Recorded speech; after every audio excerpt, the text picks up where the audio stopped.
Are you sitting comfortably? Then we'll begin.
'Welcome back, my friends, to the show that never ends. There's still time. The AFTN Soccer Show, broadcasting on CITR Radio 101.9 FM from the unceded Musqueam Territory at the University of beautiful British Columbia.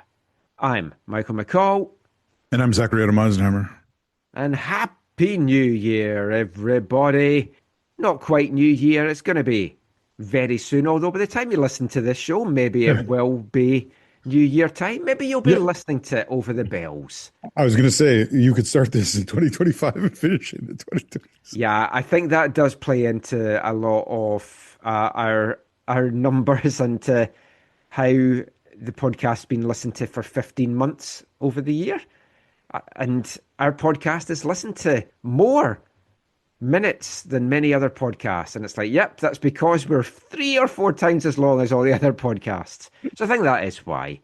But yeah, it is a New Year special, our last show of what has been a momentous 2025. Mm-hmm. We've gone over so much of the year that we'll do a little bit end of season roundups in this show. We'll hand out our last end of season awards as well. These are the real fun ones with heroes, villains, weird awards that we like to give out as well.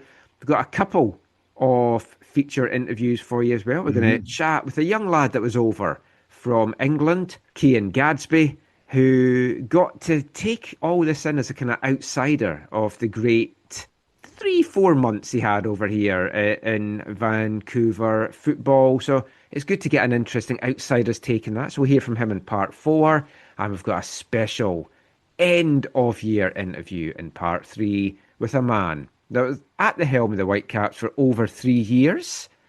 Hasn't had much to do in 2025, but made the headlines in December when he was appointed to a new job out in Halifax. Of course, I'm talking about Vanni Sartini. He'll be talking Whitecaps, Halifax, everything in between. You don't want to miss that in part 3. We'll also be bringing you our top 3 songs in AFTN's Festive 15. Who has made it to the coveted number 1 spot? I'm sure they'll put an honour up on their wall as to who that will be. So that is all to come. Let's start though. We've got to start. How was your Christmas, Zach? Yeah, pretty great. New Year's Eve service, evening with the family. Woke up in the morning, exchanged gifts. And then mid to late afternoon, we went and joined my wife's family for a gathering. Let's talk football gifts. Yeah. First of all, did you receive any football-related gifts? Both Kirk and I got some gear from our local football club. I think my wife and my daughter also got Kirk one of the training ball for the World Cup. It'll be fun to kick around at the park. Thanks to a listener of the show, Gail Embry, my daughter got a whole bunch of Canadian women's national team gear from Costco. Oh, wow.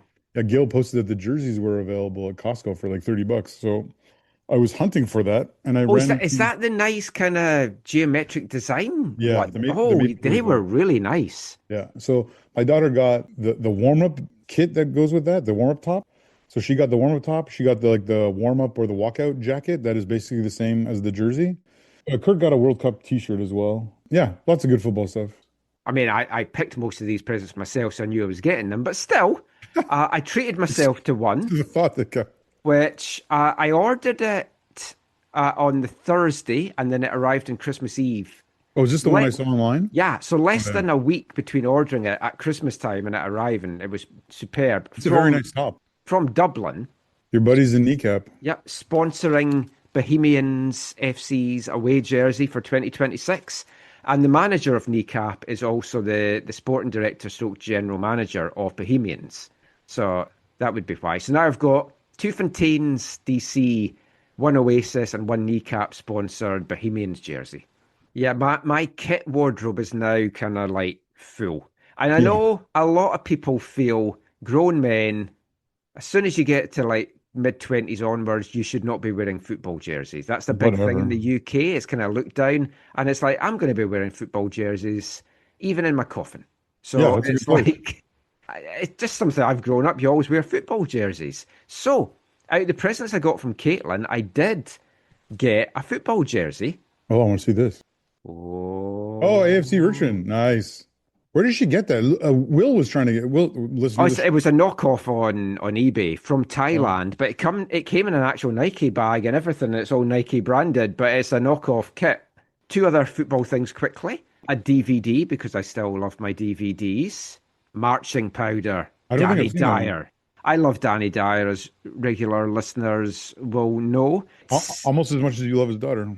Oh, it's almost a sequel to Football Factory, but it's not really, because it's a whole different character, but it's basically very similar. If you liked Football Factory, you would love Marching Powder. What year was that made? Do you know? Oh, just this year. Oh, wow. Okay. Yeah. Wow. So it's a brand new one. And then the final thing I got, after seeing Thomas Mueller's ad on Instagram for it, which thankfully his footballing skills are better than his acting skills, but his acting skills are better than Alex Morgan's acting skills. Oh, my. I love Alex Morgan. I don't love her as an actress. Yeah. It's awkward because they're not together for it, right? Yeah. But still, yeah. EA Sports FC 26, my first football game for the PlayStation 5. And I've talked about this on the show before. I am shit at what was FIFA now. And you know Sports. you are. I'm shit. And we can swear. All the songs in the Festive 15 have lots of swearing in it. So feel free. You can swear as much as you want in this show. Yeah, it's marked expletive. I swear so often. I know. It's like the amount of times I have to edit you out. It's incredible. The shows would be 4 hours if I kept all the swearing in from Zach.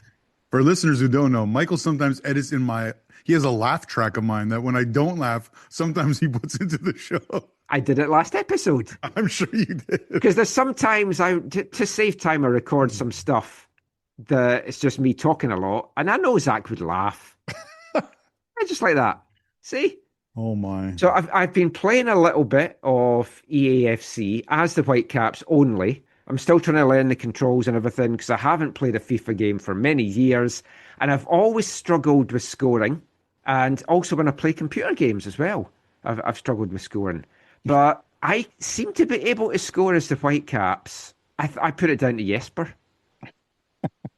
I'm still learning the controls, but I'm really enjoying it.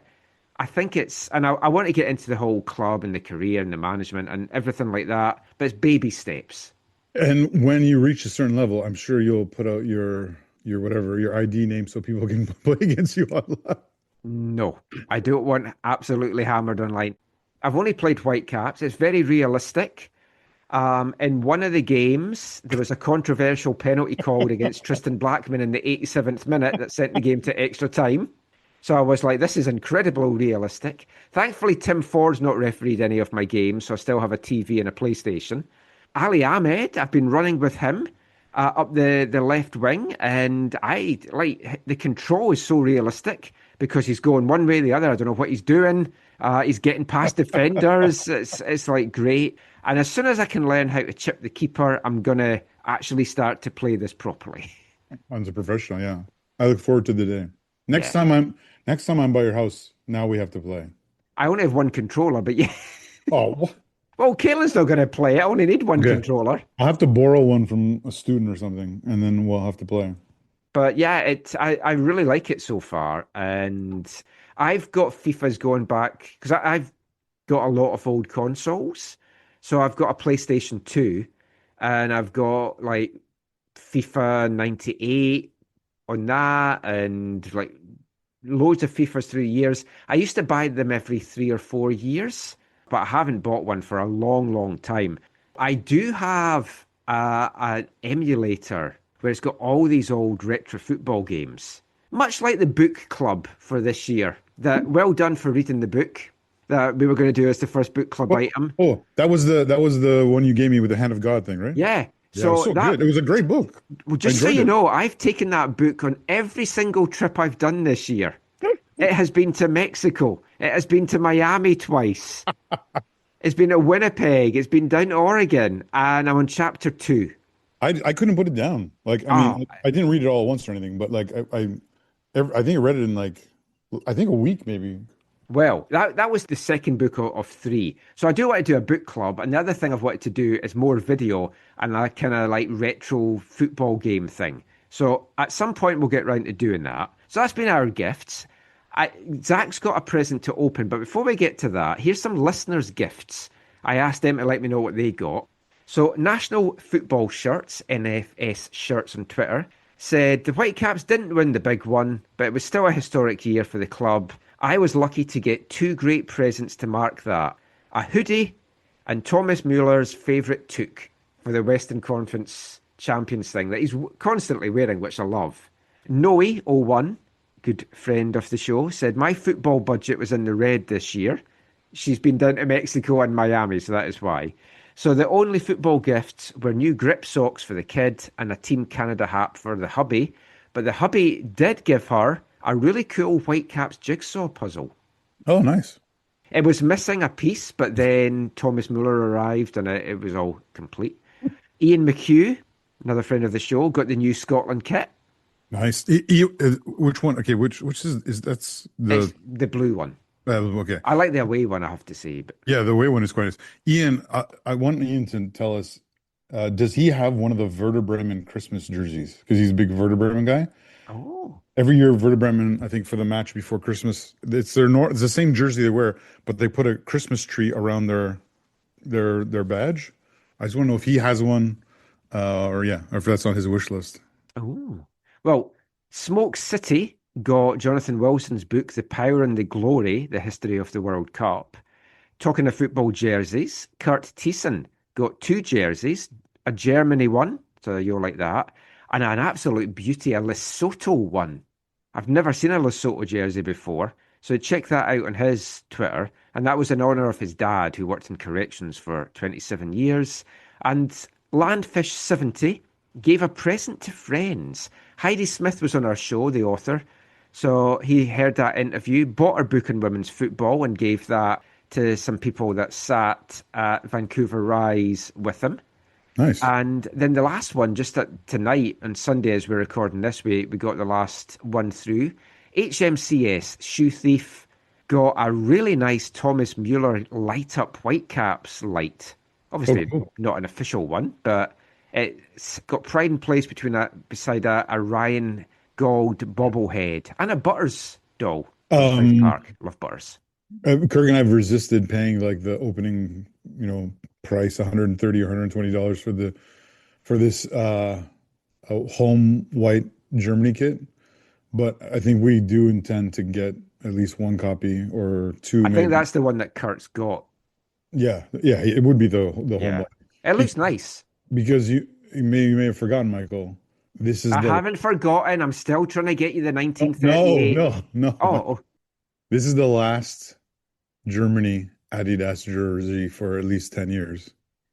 Oh. Because they're with Nike in 2027. So they're going out with a bang. It's a beautiful kit. AFC Richmond, if it's good enough for them, it's good enough for Germany.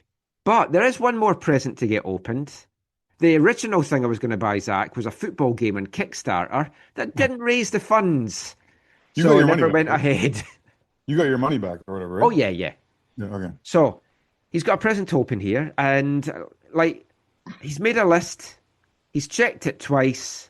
He knows who's naughty and who's nice. Santa Claus, who I believe is in charge of the Epstein files. Neither of us made that list, but Zach is on the good boy list, so he gets this present, which I said to him, you'll never guess what it was. He knocked on it and said, Das Buch. I said it's a book. Yeah. Okay. Should I And I open it? said, well, you're very close. Okay, I'll open it. Yes. Is that a German book? Zach's got a bit of a struggle opening it. Oh, what could it be? It is German because I see German writing. Yeah, it is German. It's in English, I'll just Oh, stress. okay. Hooligan. Sorry, my mic's down. Hooligan, a novel by Philip Winkler. Hmm. Winner of the Aspekte Literature Prize for Best First Novel. Finalist for the German Book Prize. It's a few years old. It's a brand new version as well. It's not like second hand. I also got myself one. So that's our next book for the book club. Great. I'll probably read it before you can. It's the tagline for it. You'll like this, Michael, or maybe some of the listeners will. We've all got two families, the one we're born with and the one we choose. Hooligan, Yes. a novel. Yes. So, well, in March, when it is Football Violence Awareness Month, we'll talk about the book and we'll Sweet. review Marching Powder as well. Sweet. So, yeah, that's Christmas out the way for another year, sadly. I do love Christmas time. Thank you for this book. I think you'll enjoy it. I hope to get round to reading it as well. What about New Year plans? Anything special planned? Typically, on or around New Year's, our family will hang out with one of a couple of families that we're close to and just have like a quiet night in where we, eat and play games. Maybe actually do, sometimes we do a puzzle together, reminisce, maybe watch a film. So that's what the plan is this year. I think actually we're hosting this year, which will be kind of fun. Well, I mean, how will you look back then on 2025 on both a personal and footballing perspective?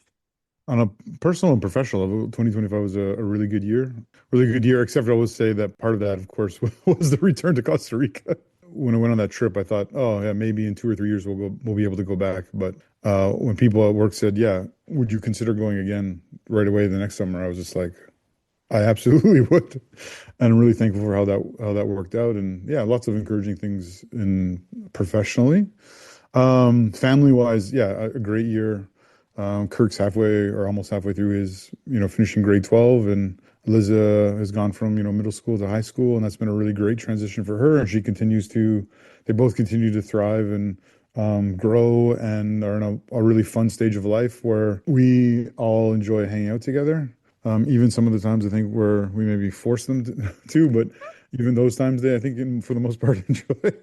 And Liz is at an age of a teenage girl where she doesn't hate you both yet, so that's always a plus. Exactly. Yeah, that's the other thing. Is there? Yeah, more so Liz, I'm worried about than Kirk. Where yeah, she still loves us. She still respects us. She still treats us quite well, and we have a very positive relationship. And as someone who's firsthand witness to how a teenager's relationship with their parents can go off the rails. I'm really, really grateful for that for obviously multiple reasons, but no, it's been really good. And then on a football level, yeah, I think ups and downs. I think it was a mostly positive year for Bayern. Champions League was kind of frustrating to go out again in the way we did, how we did when we did all that kind of stuff. Yeah, VFC. If you'd asked me,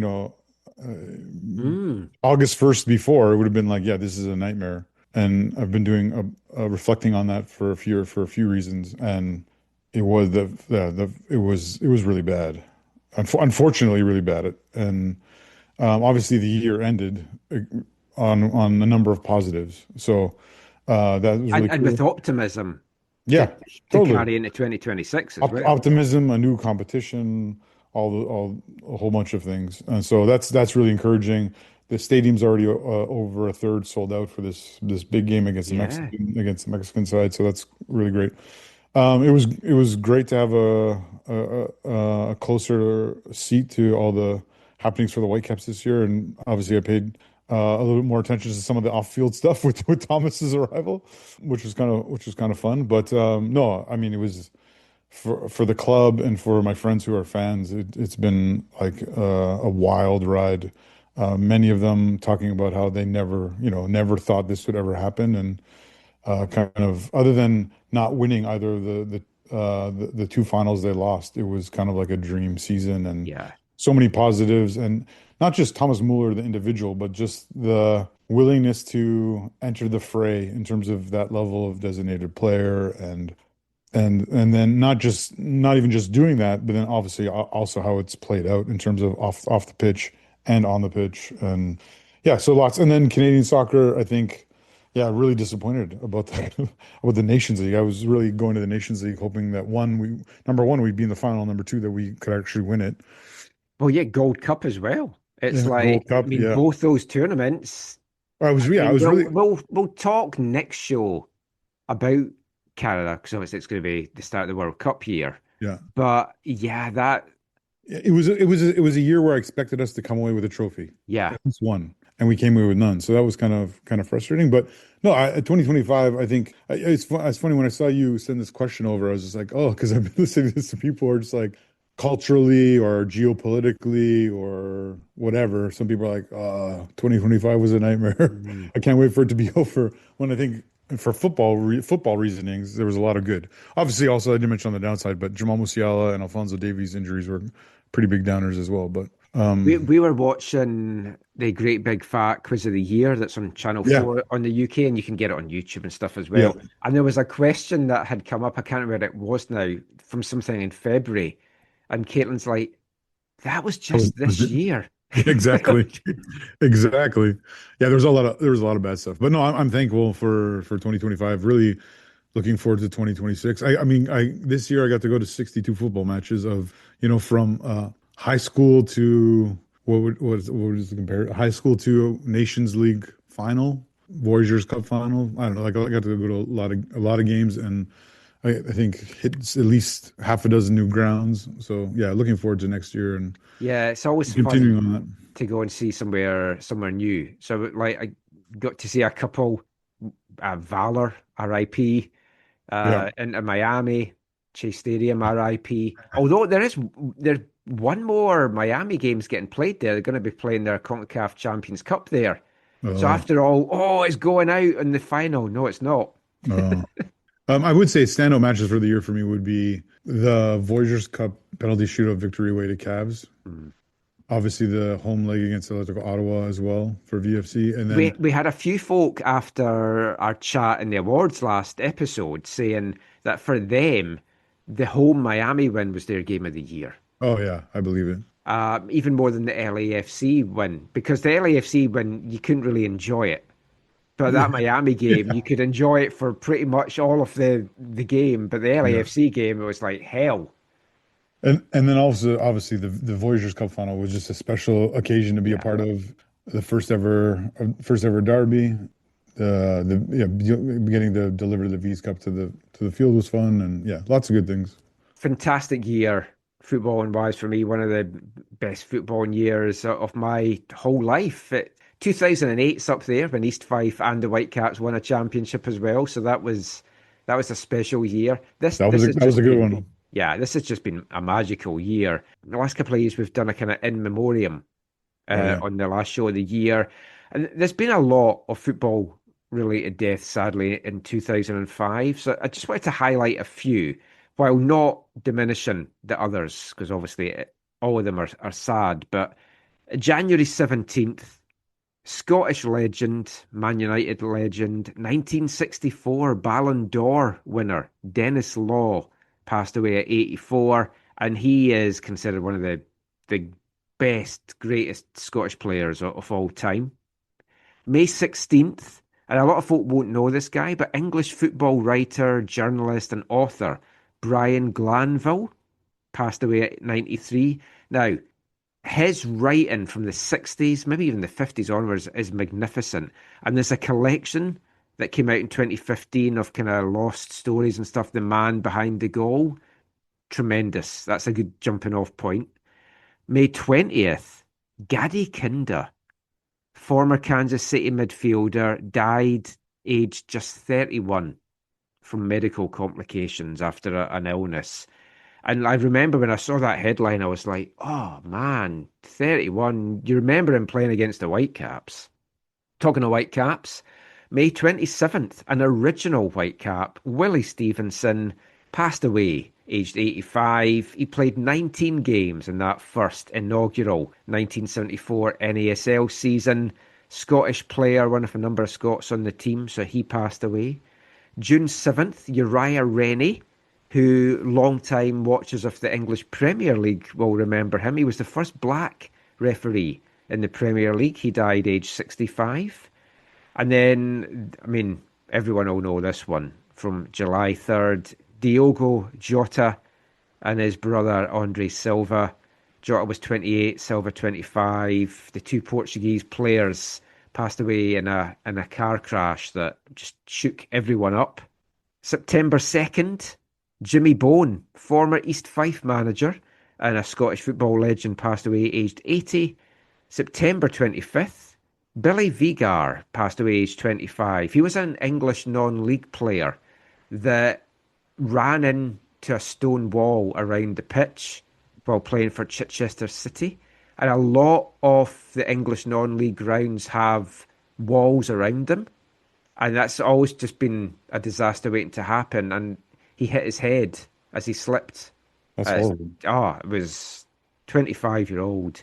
And the last one that we'll mention, November 30th, West Ham legend Billy Bonds passed away aged 79. One of the stands at the new Olympic Stadium for West Ham is the Billy Bonds stand. And he was a legend when I grew up watching and supporting West Ham in the 70s.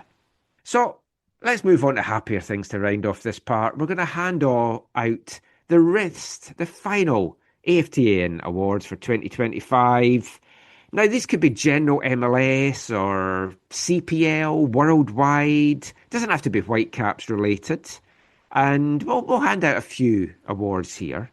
And we've done these since, I think, way back in 2011, actually, was when we first started it. But let's start with Hero of the Year. So I want to give some hat tips. Team-wise, outside of the Whitecaps, Cape Verde and Curacao, for me, Zach, being small nations that's qualified for the World Cup. Absolute heroes. That's what you want. You want teams that's never been in the World Cup before to be at the World Cup for the first time. I'd have loved one of them here. I think it would have been magical, but not to be. Talking of World Cup, Scott McTominay, bicycle kick, set Scotland on their way to their first World Cup since 1998. But he was also named the MVP in Serie A. Yeah, which is crazy. Outstanding. Yeah. And like Dennis Law is the last big Scottish player that made his name over in Serie A. I've got to also say Axel Schuster and his team for the squad that they put together, just everything that they've done with this club. But for me, my hero of the year, the Great Dane, who doesn't look anything like himself in EAFC 26, Jesper Sorensen. Nice. I mean, Jesper, for what he's done in his first year here, and we spoke last year, he's got his really dry, great sense of humour as well. He's been a great person to get to know. His tactics on the pitch, just everything, how he's held himself and what he's done with this team. And he'll be the first to say that it's not an individual thing, and he'll shun all that kind of praise. But he is my hero of the year. Yeah, no, that's I think those are all really, really, really good. I agree, Jesper. I mean, roughly a year ago, we were talking about how this massive change was being made by the Whitecaps, and it was just a thought of they need a new voice and they need just a little bit of tweaking on maybe on that side of things, tactical approach or more flexibility tactically, I guess is maybe the better way to say it. But yeah, it's always risky as well because it's like, oh, it has to be the right appointment, and you never know what you're getting, especially with a coach that's never coached outside of Denmark before.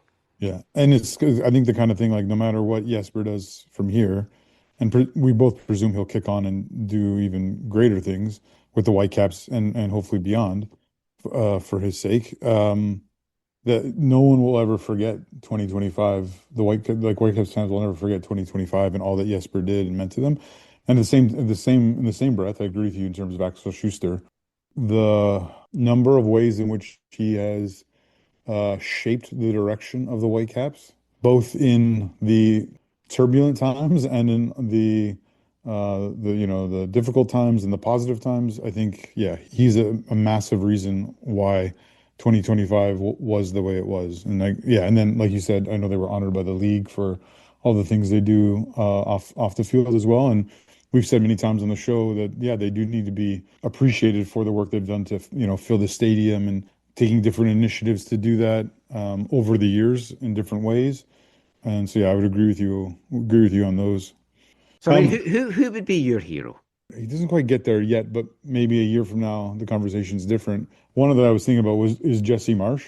I think he I think has taken this team forward in a good way when it really could have crumbled after some of the things that it came out of and some of the fallout of that era, if you will. But he's really taken the baton and really progressed things, I think, and moved forward. He's not perfect, obviously, which is why he maybe doesn't quite reach hero status yet.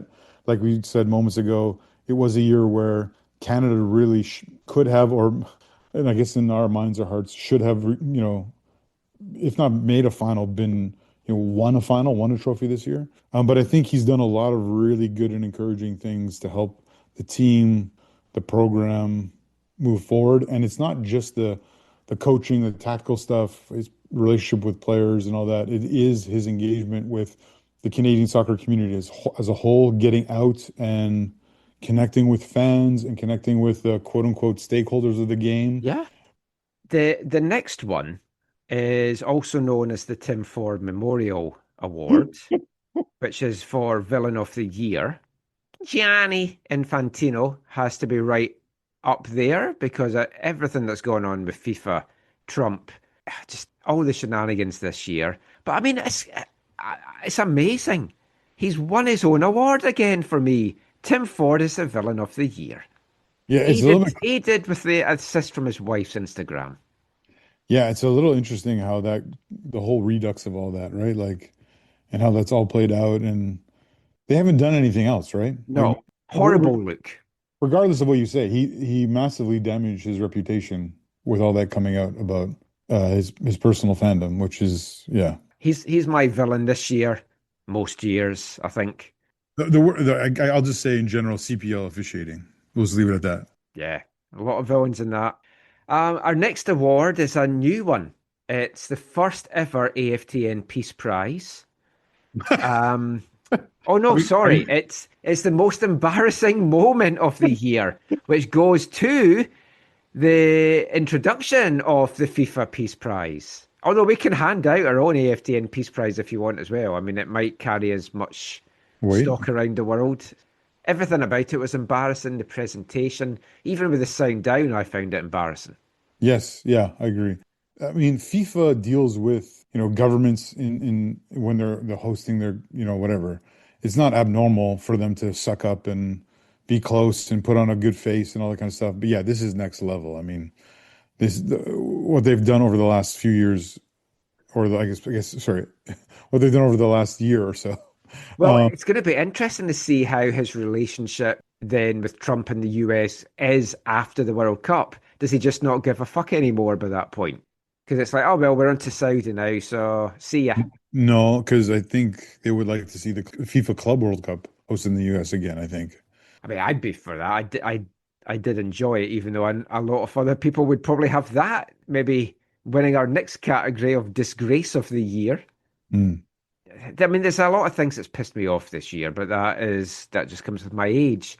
But there was something recently that really did piss me off. And it kind of ties in with FIFA, and this person was at the White House as well, which is Ronaldo. Yeah. And he gets sent off against Ireland, should have a 3-game ban. In a World Cup qualifier. Yeah, in a World Cup qualifier. He gets commuted to 1 game. Yep. So that he doesn't miss any World Cup games next year. Absolutely disgraceful. Yeah, it throws the game into disrepute when you have different standards in a competition, and this is clearly a different standard. There's nothing. If I remember the incident correctly, it was a clear red card. Yeah, and there's nothing. There's no reason why it should have been overturned. It sets a dangerous precedent as well. Some of the comments that were coming out at the time were like, "Well, he's never been sent off before. That doesn't matter." Yeah, it was also his response to the sending off was also disgraceful. Yeah. So yeah, But yeah. the response back from the fans was even better. No, but I mean, you're just talking about just him, right? Like the way he handled the situation was like zero class, Yeah. and again, like not helpful for the game as a whole. And then you have the world governing body saying, no, we'd rather not lose money by him not be playing in those games. We want those games full. Or in this new world, we want to create as much revenue possible from dynamic pricing on those matches. So we're going to make sure that he's there. I Well, think, actually, that could fit into disgrace of the year as well, which is the World Cup ticket pricing. oh, yeah. I've heard, now this is coming from the UK news outlet, so I don't know if this is more wishful thinking by them or if it is actually under discussion, but dynamic pricing might be going away with regards to these tickets now. But I don't know. I think that ship has sailed. I will Not say, not on the resale market. The resale market's still going to be whatever you want.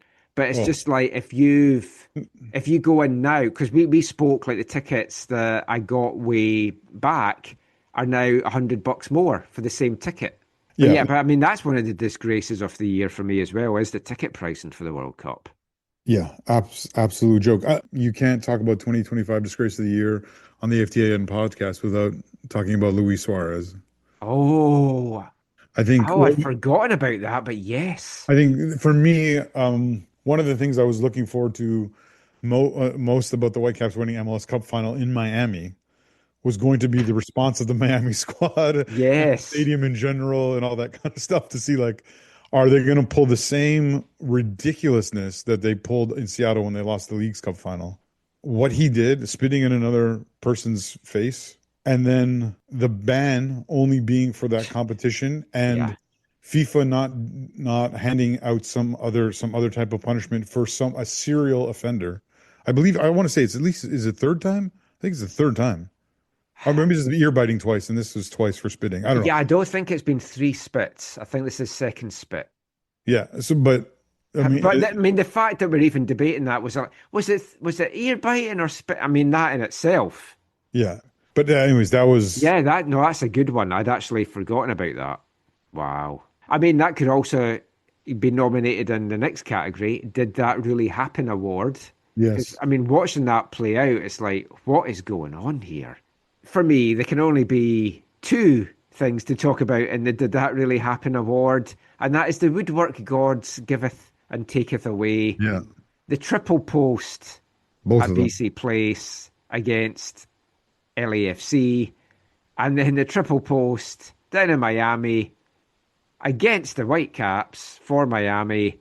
Even though you know the ball didn't go in, you still watch it back expecting the ball to go in both occasions. Yeah. I will say on a minor note, again, from a Vancouver FC perspective, the 3-1 win, 3-1 win at home against Ottawa in the Cup also felt a little bit like, did that just happen? True. Can I also just say another shout out to how realistic EAFC 26 is? Twice now, and I've not played many games so far, but twice I've hit the post twice. Shot comes off the right post, it falls to my striker in front of goal who hits it off the left post, and I'm like, what is going on here? Last couple of things here. What we would love MLS to change. For me, is to stop calling off league matches for the fucking Leagues Cup. Even with us being in it next year, from a Whitecaps point of view, you cannot call league games off like the Whitecaps had 2 years running now that they've had games called off because their opponents have got into the semi-finals of the Leagues Cup. It should be a competition that is midweek only, and you're not affecting league matches for it. Can I throw two into the hat that I've mentioned many times on the show? Absolutely. Number one, MLS needs to pay for goal line technology in their stadiums. Number two, Yes. they also need to use the Lines. I was going to say, yeah, state-of-the-art technology to have the lines shown for offside calls, especially on goals and stuff. Last thing, just general football rules that I would love to see changed. And I've got three here. My third one is the second phase of the offside going back to what it used to be, because I still feel that goal that Son scored, he got an advantage by being ahead in an offside position. I'd like the old rule to come back. I agree with you on that one. I have been watching or have been listening. You told me about the whole Arsene Wenger idea of it's not the furthest part forward, it's the furthest part back.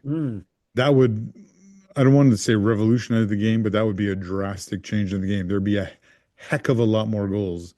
Like that is kind of what they're looking to do from all these little tinkering. But I will say, I agree with you. There should be, if you're offside when a ball is played out wide to the wing and you're offside in the middle, yeah, that shouldn't be a goal. I agree with you. Yeah. I mean, it used to be for years, but then again, they changed it because they want more goals. Goalkeepers going down to waste time and then not have to go off. Now, there has been a proposal put forward that they are looking at, I don't know how seriously, that if a goalkeeper goes down and gets treatment, an outfield player then has to go off the pitch. That makes sense. And I would be all for that because goalkeepers can just do that to break the game up, which also then ties into the main thing that they need to do something about the game getting stopped for head knocks because any player can grab his head to get the game to stop. I would be fine if a player's down with a head knock and the referee says the trainer can come on, but the action continues around him. That's the only way I can see around it, to be honest. But it's like, it's so easy that, oh, I'm going down because they could score here. They're on an attack. And you just hold your head and the referee has to stop it. Now, naturally, we don't want concussions or serious head injuries. So let the trainer on, as long as it's not right in the middle where the action's maybe getting played. And I think that would be a way around it. There you go.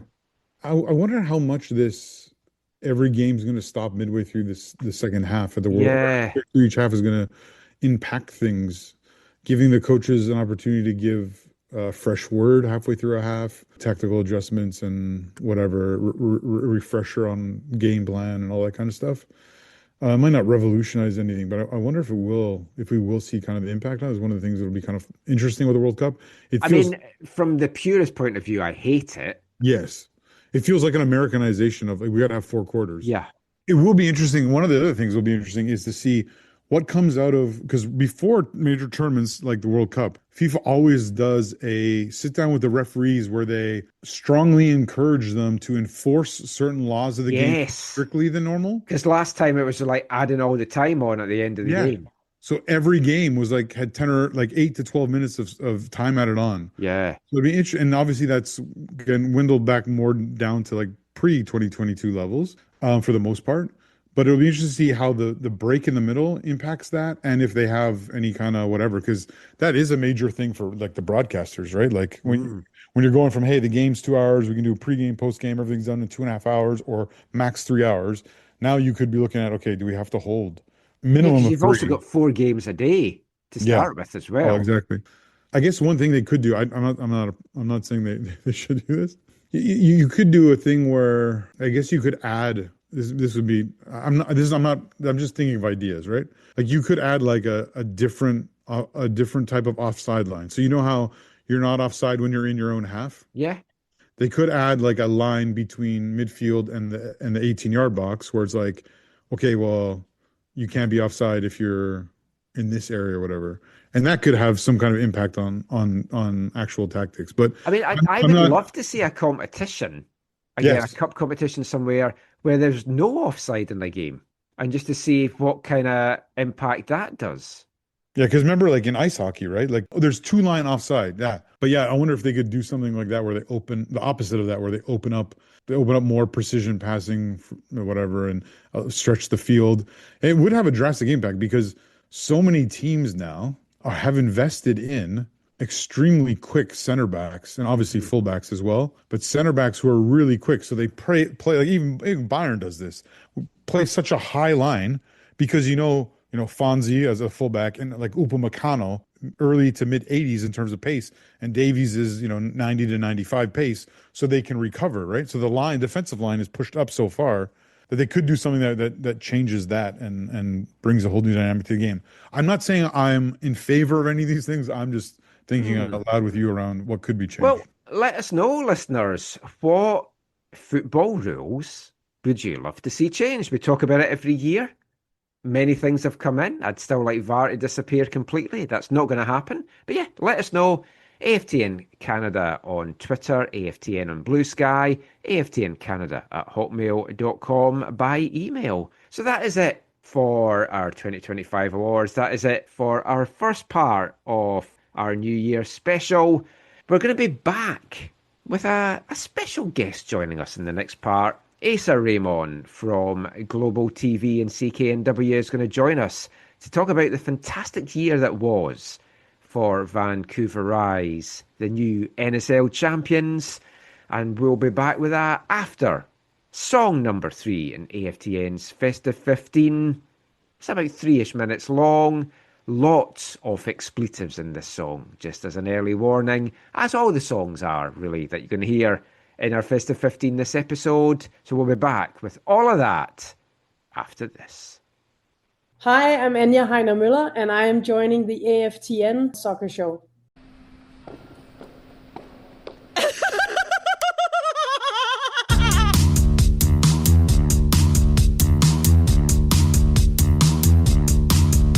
So I'm not punching down, lads. I'm gonna style it out. I'm gonna make out I'm not doing it, but in reality, I am. The one thing they don't tell ya, if you get anywhere with an idea, it's a trail of cheesy bastards that come straight after you like, here, I'm not punching down, just gonna remove you from the equation. I'm gonna get rid quick, like tattoos on Pete Davidson. It's alright, I mean, so fucking what? But why you been sniffing, you fucking terrible, my God. I can see a phantom, I can see a phantom, I can see a phantom.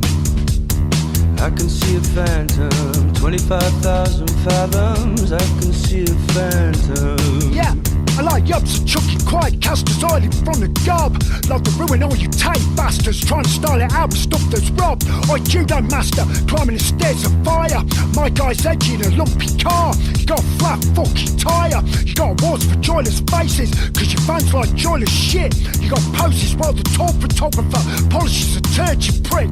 On your head like a parrot. You wear crap clothes like Jasper Carrot. You're not large, you're a tedium, waist down, waist side, feeding them. I can see a phantom, I can see a phantom, I can see a phantom.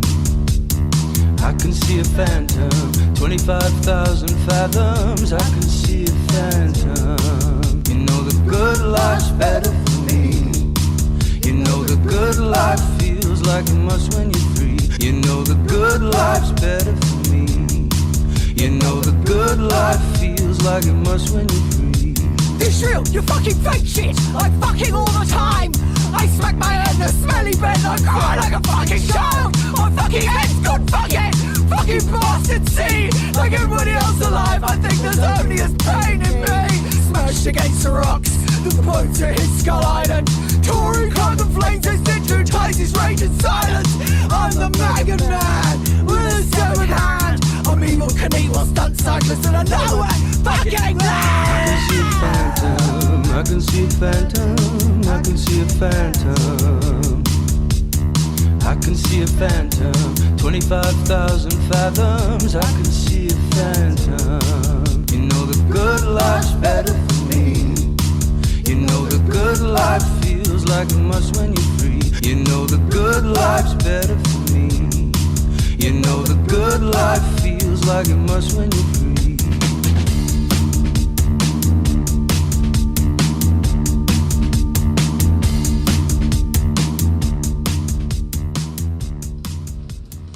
Welcome back to the AFTN Soccer Show on CITR Radio 101.9 FM. And kicking off this part, it's song number 3 in AFTN's 2025 Festive 15, my favourite 15 tracks of the year. And it's from a band that we featured before as our Artists of the Month a few years back.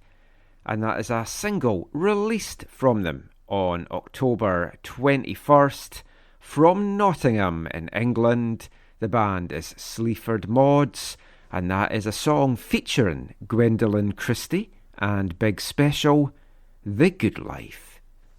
Not to be confused with the late 1970s sitcom. Still a lot of fun if you ever check that one out. That's a single that is going to be taken from the band's upcoming album, The Demise of Planet X, that is going to be coming out on January 16th. And if you're not familiar with Big Special either, who do the I Can See a Phantom bit on the song there, go and check out their stuff. And if you're wondering who Gwendolyn Christie is, doing all the shouting, if you're a Game of Thrones fans, Brienne of Tarth.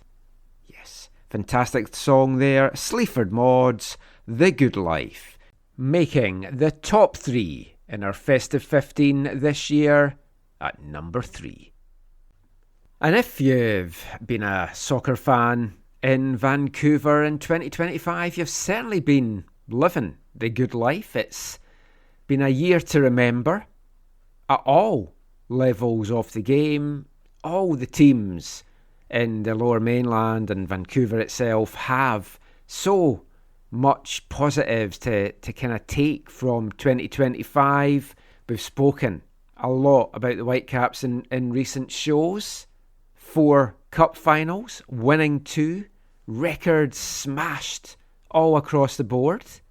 But it's not just been the Whitecaps and what they've achieved this year. If we look elsewhere at the domestic game in the city, Vancouver FC might not have had the best season in the league, but they had a run to remember in the Canadian Championship, getting to the final, booking a berth in next year's Champions Cup, and they're going to be facing Mexican Giants in February out in Langley in the first round of next year's CONCACAF Champions Cup. Ticket sales looking very good for that game as well, so we'll talk more about the CPL and the 2 BC teams in the next episode of the show, the first one of 2026, as we look at what the year ahead might hold in store for those teams and the league. On the women's side, the inaugural season of the Northern Super League was a huge success. Big crowds at matches, great games on the pitch, doing the numbers TV-wise and across the board as well. And of course, the very first winners of the NSL, Vancouver's own Vancouver Rise. Let's talk about Vancouver's championship winning team on the women's side. And joining me to do just that once again, friend of the show from Global TV and CKNW, it's Asa Rehman. Always a pleasure, Michael.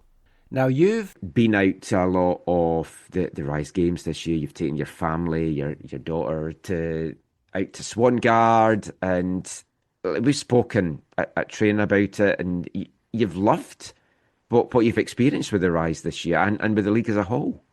Yeah, it's been excellent. We've gone as a family to a few games. The pup even came to a game, which was great. I'd never been to one of those before, Michael, where you get to bring your dog to the game. So that was something interesting. And no, it's been a blast all season long. Swangard is a great venue as well. It just takes me back to the old 86ers days. I love walking the track and watching the game. You get to experience it from so many different angles. Love the little hangout area with the big yard games behind one of the nets as well. This supporter section's been incredible. It's just a great occasion, great environment. It's been a lot of fun to watch this team.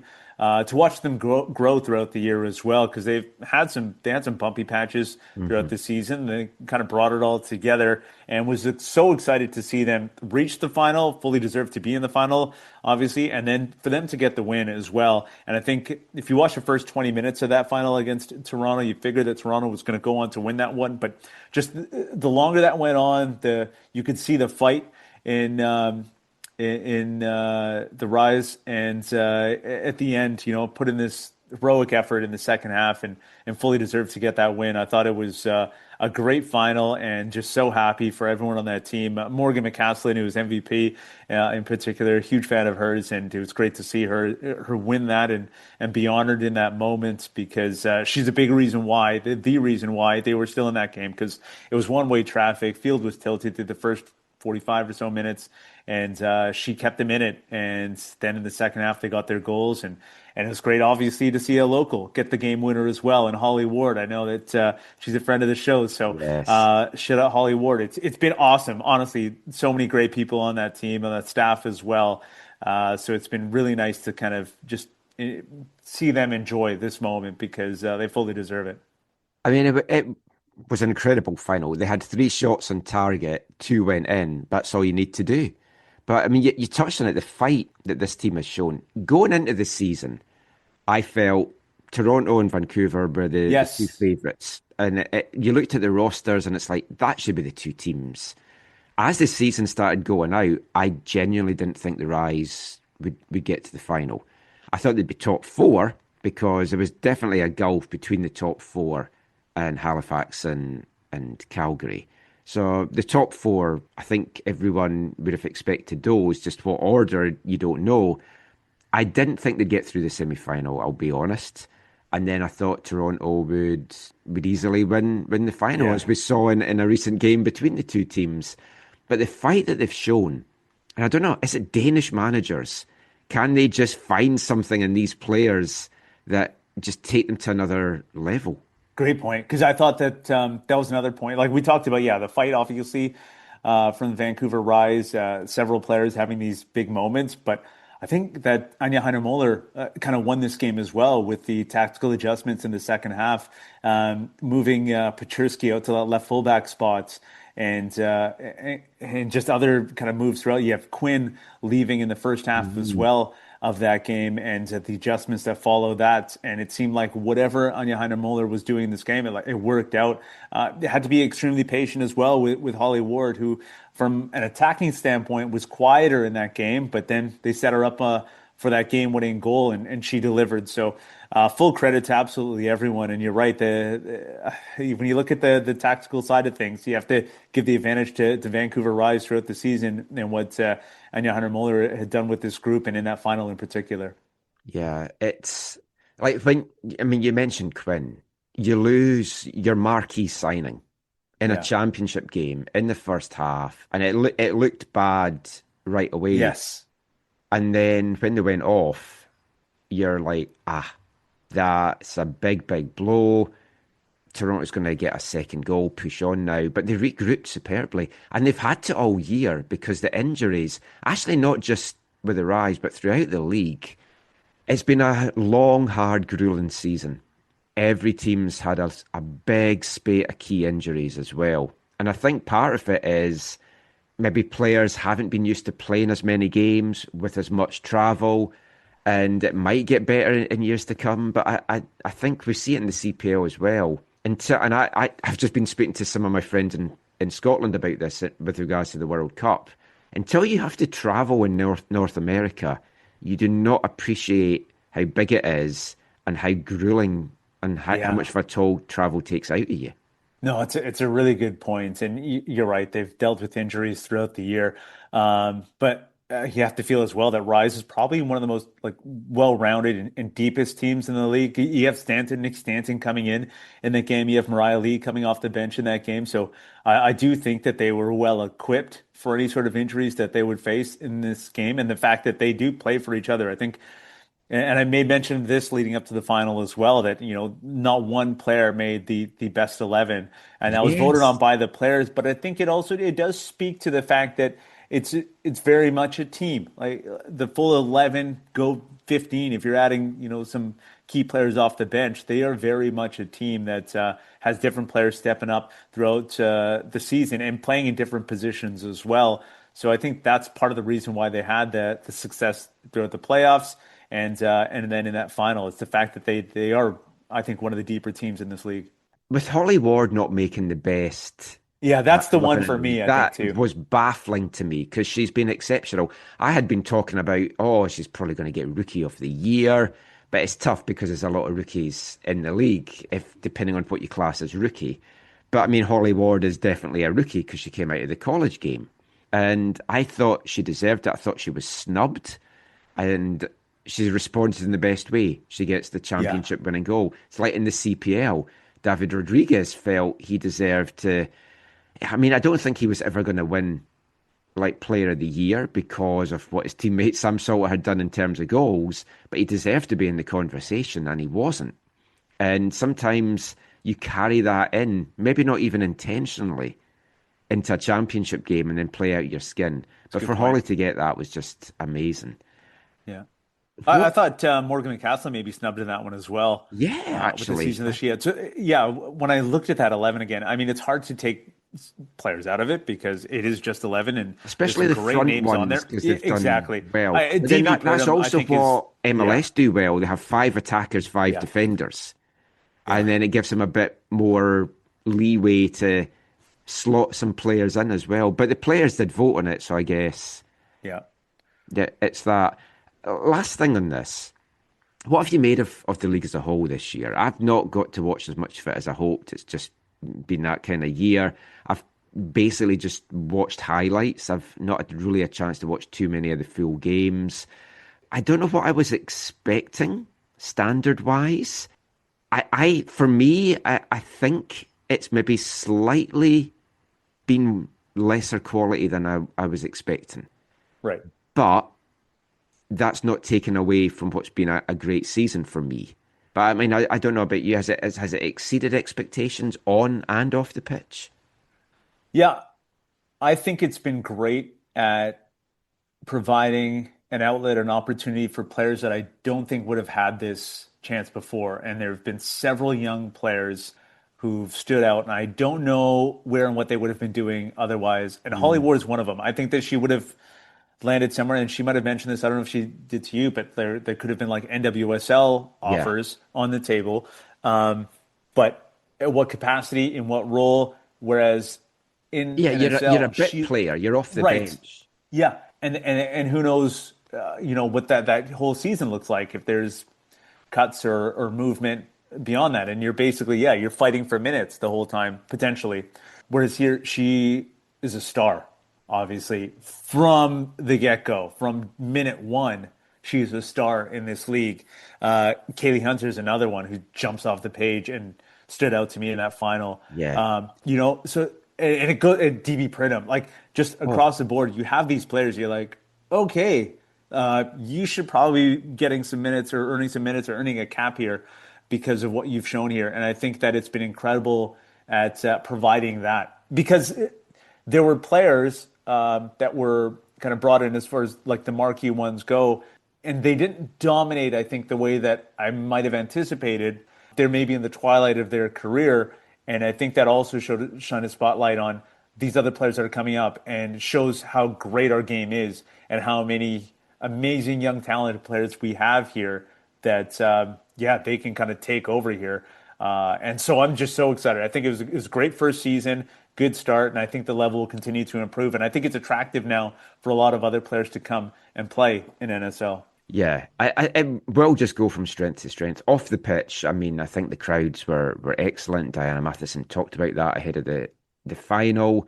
I feel some clubs are better media-wise than others. I mean, we've criticised Rise on the show before.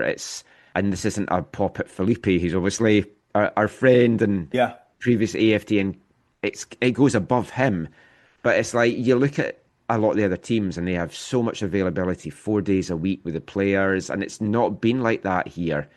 But they've managed to pack Swan Guard without having the media coverage, so maybe they've done it right.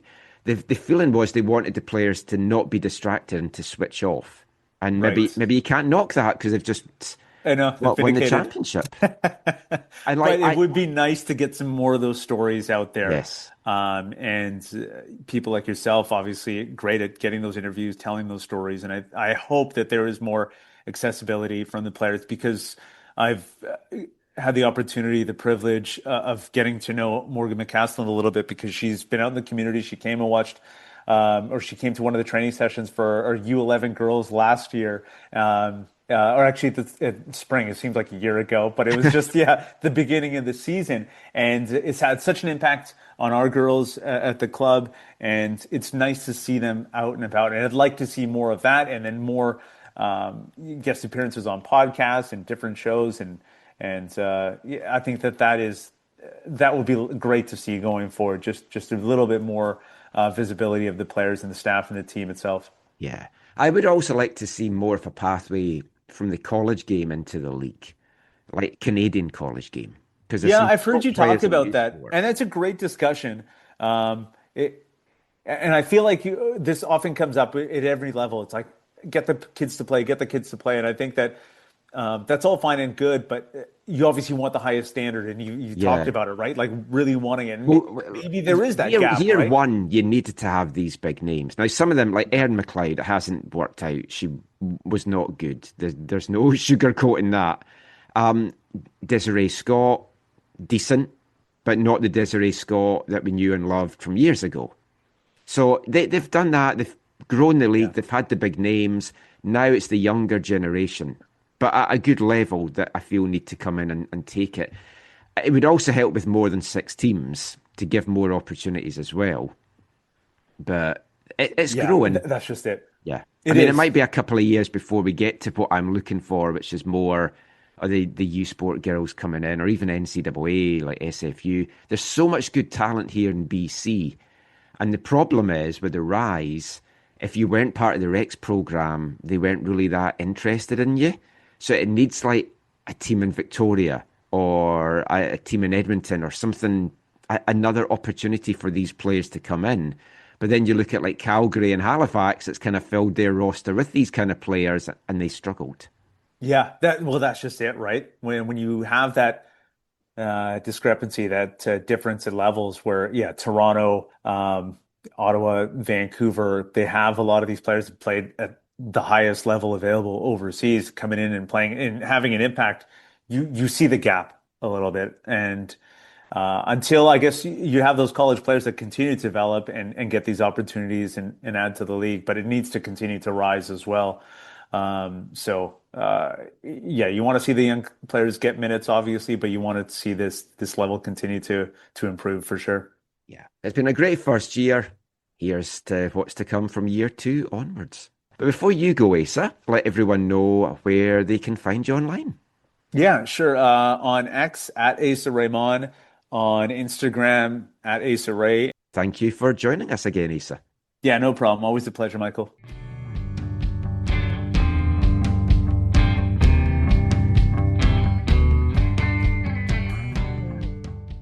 Thanks so much to Asa for joining us there to chat Vancouver Rise and the NSL. Huge congratulations to them on a fantastic inaugural year. Just big congratulations as well to Langley United, who won their first ever League One BC title on the men's side and will be going on to represent the province and the league in next year's Canadian Championship, and also to Altitude FC on the women's side, who won their first League One BC title. Big congratulations as well to UBC on the men and women's side, who dominated in Canada West. All in all, it's been a fantastic 2025 for football here in British Columbia. Let's just hope 2026 is equally as good or even better. So, while we might not be talking about BC's CPL teams in this episode, we are going to be turning our attention to the Canadian Premier League in the next part, as we bring you the first of 2 feature interviews this episode, and it's with the newly appointed head coach of Halifax Wanderers and the man that led the Whitecaps from August 2021 to November 2024. Many happy memories in that time. Vanni Sartini. We're going to be chatting to Vanni about his time here in Vancouver and the new challenge that faces him in Halifax in the CPL, and we'll be back with that after the penultimate song in our Festive 15, the song that came in at number 2. And if you want to skip the music, fast forward about 3 minutes 45, but you won't want to miss this one. It's a good one, and we'll be back with all of that after this.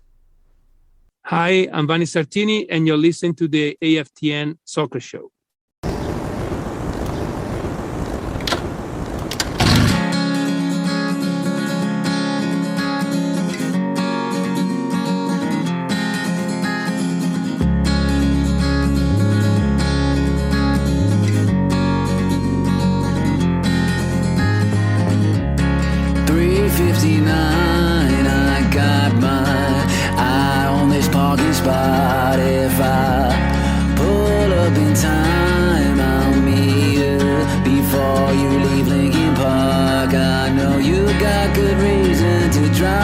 of school, move out of New Jersey and find someone new. I guess anarchist politics won't pay the bills. All our friends are addicted to prescription pills. Baby, I don't mind if you don't stick with me for the rest of our lives. It's just one more night to remember who we were before I say goodbye, goodbye, goodbye, goodbye, goodbye.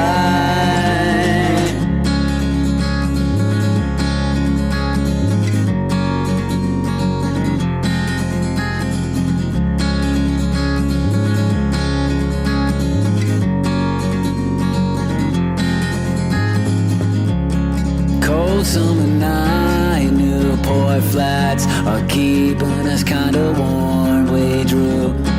Our favorite band's names in paint, marker on all our uniforms. Yeah, yeah, she isn't Catholic, but she wears a cross. It reminds her of her daddy ain't here no more. We shaved off our mohawks, took our makeup off at the funeral mass, but you didn't show up. And I don't care that you weren't there, but you know she did. And for this, I swear I lost some respect for you on that night. I can't help but still hate you a little bit, even though I've tried. When the cold sun shines, it exposes our flaws that we've all tried to hide. Baby, I don't mind, 'cause the pain of recovery, oh yeah, that's mine, that's mine, that's mine, that's mine, that's mine. Somebody told me they saw that car we stole, they're still there sitting on. Set it on 440, set it on 440, set it on 440, set it on 440. Faded away, faded away, casually, faded away. They said this place is much better, won't you leave and come back? Oh yeah, this place is much better, won't you leave and come back? He wanted me to stay forever, but I couldn't do that. Oh yeah, this place is much better, won't you leave and come back? Yeah.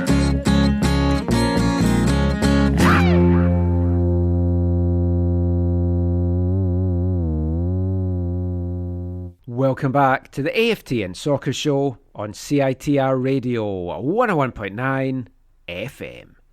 And kicking off this part, we've reached song number 2 in our in AFTN's 2025 Festive 15 from New Jersey, former Artist of the Month, Crazy and the Brains, with a song that was so close to taking the number 1 spot. I went back and forth with this a couple of times, settled on them coming in at number 2, with a song that was released back in August, featured on their 4-track EP, Masculine Urge, that was released in October. That was Crazy in the Brains, Catatonic Youth. So it didn't quite make it to number 1. Which band did? Which song did? Find out at the start of the next part. But we're going to get back talking football now, and the first of 2 feature interviews coming up for you in this part. And although it's not with a current Whitecaps player or coach, it is with a former one, and a man we do miss chatting to on the show. Always a character, always fun to sit down to, and always had a lot of time for all of our nonsense over the years. I'm talking, of course, about Vanni Sartini, former Whitecaps head coach, and newly appointed Halifax Wanderers head coach in the Canadian Premier League. The announcement of Vanni's appointment came on December 10th. Many claiming the biggest signing in CPL history, and I got a chance to have a sit-down chat for half an hour with Vanni the day after his appointment. We were initially going to save it for our Christmas special, but then with all the Whitecaps news that's been coming out, we've not been able to bring it to you in that. So we thought, let's have it in our New Year special. What a great way to round off the year. We never got a chance to do our usual chat with Vanni at Christmas time last year, so now we can do it in the festive period this year.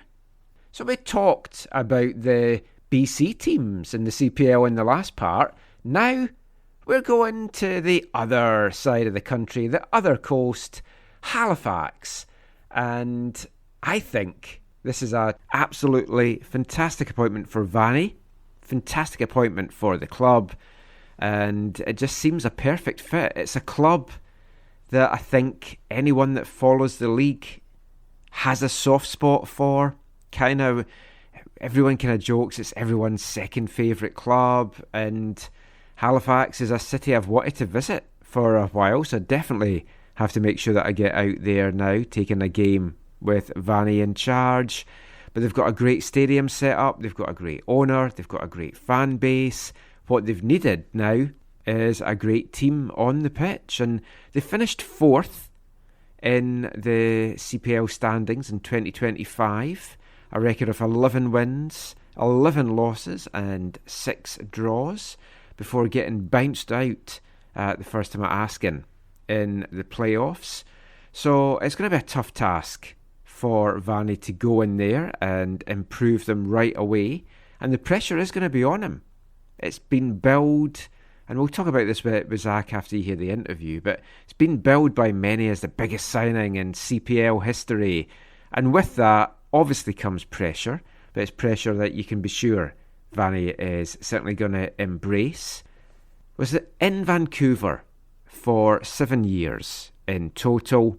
First of all, coming in and working with the development team, becoming assistant coach under Mark DeSantis before taking the reins in August 2021, taking the Whitecaps on an unlikely Cinderella run to the postseason that just didn't look on the cards when he took over. He finished his time at the Whitecaps with an MLS regular season record of 44 wins, 40 losses and 32 draws, an overall record across all competitions of 57 wins, 51 losses and 39 draws. So over 50% win rate, and if you're a coach, that's something that I think any coach would grab with both hands, to know that you're going to be winning more games than losing. Of course, we know he landed 3 consecutive Canadian championships, Voyageurs Cup for the Whitecaps. He's got it tattooed on his arm. He loves the city. But time was running out for him here in Canada. If he didn't get a new job in Canada by the end of the year, he was going to have to head back to Italy, or at least back to Europe. He's been in the mix for a number of different jobs at various levels, as we'll talk about over the course of the interview. But it's just great to catch up with Vanni again. So go stick the kettle on, grab your biscuit of choice, sit back and enjoy another chat with the man, the legend, Vanni Sartini. You're my wanderer, little wanderer, off across the sea. So Vanni, welcome back to the show. First of all, big congratulations on the new job. Thank you, Michael. Thanks a lot. Now, I was having a look, and it's pretty much 54 weeks to the day since you were dismissed from the Whitecaps to get in this job. I know when we last met up and we had a coffee, you were going a bit stir crazy, and that was about back in March. Yeah. I mean, how difficult has it been not to be hands-on in football in that period? Yeah, I would say a lot, but in certain way, at some point, it was okay, in the sense that, the first month were probably the hardest, because it's the first time that I've been without a job, and I was not equipped on how to handle it, to be honest, how to handle the time, how to handle the, understanding which move did I have to take in order to, be ready to get back in a job, or how to use the time at my disposal, probably to get, I would say, readier when an opportunity would have been presented itself. So yeah, the first months were a little bit crazy. I went all over the place, and then I realized that okay, I actually need to do two things. First of all, I need to enjoy more this time, because it was literally the first time that I had like some months free, and hopefully it's not gonna happen like a lot of time. So I tried to enjoy it, traveled a lot, stay even exploring and enjoying Vancouver in a way that I haven't done when I was during the period that I was active with the Whitecaps. Give you a little, like a very silly example, hold the festival that during the summer you have on the weekend, the Kids Fest, the Main Street or whatever. Yeah. So that's like, you never be able to do it because I was always playing, and that's what I did. And the other thing is try to kind of take this year to improve myself, both on as a coach, so a lot of self-reflection, a lot of an introspective analysis on my years at the Whitecaps, so what I would do the same, what I would do differently. Watching, I would say, a considerable amount of games, visiting coaches, visiting clubs to see people and to talk with people, and also trying to improve myself even outside the pitch. I learned another language, so that was Oh, nice. what one? Yeah, I learned French. So yesterday I did my first interview in French with Radio Canada here in Halifax. Oh, tremendous. I mean, Yeah. you've always been somebody that, like, you want to learn more and you always want to broaden Yeah. your mind. And it's like everyone should be like that, because I think so many folk are closed in just in general. I mean, I don't know who's more excited about you getting this job and getting out the house, you or Barb, now that she doesn't have you around her like 24 hours a Yeah, day? no, we're both excited. Of course, I am excited because getting back on a big project and trying to bring this club to heights that they've never been before. And Barbara is excited too. She's like, of course, we're a little sad that because we're gonna leave Vancouver, but it's an exciting moment to go to a different place. We are both happy that we had the possibility to stay in this country, in Canada, and so that's we're really looking forward to January when we'll start officially, because my officially start date is January 1st in this job. So I listened to your press conference yesterday. I watched the interview you did with One Soccer as well. Yeah. And I mean, how did all this then play out? It sounded like it was quite quick in the end, and it's only maybe been in the works for a couple of weeks. Is that right, or did I just miss? Yeah, maybe a little more, like 3 weeks, but not more than that. So basically, it happens that the Wanderers approached me at the same time when I was interviewing for a couple of MLS jobs. So one of the two jobs didn't go through. I was a finalist for the New England job, and one of the two jobs didn't go through, and the other one was lingering a little bit, like and I'm not gonna say the team because they still haven't chosen the coach. After that, I'll tell you. And the other one was still lingering, and it was a little bit, yes, yeah, you're still in the mix, blah, and I felt it that at the same time the Wanderers came, we talked, and after the first talk, I say, yes, for us, you're our guy, and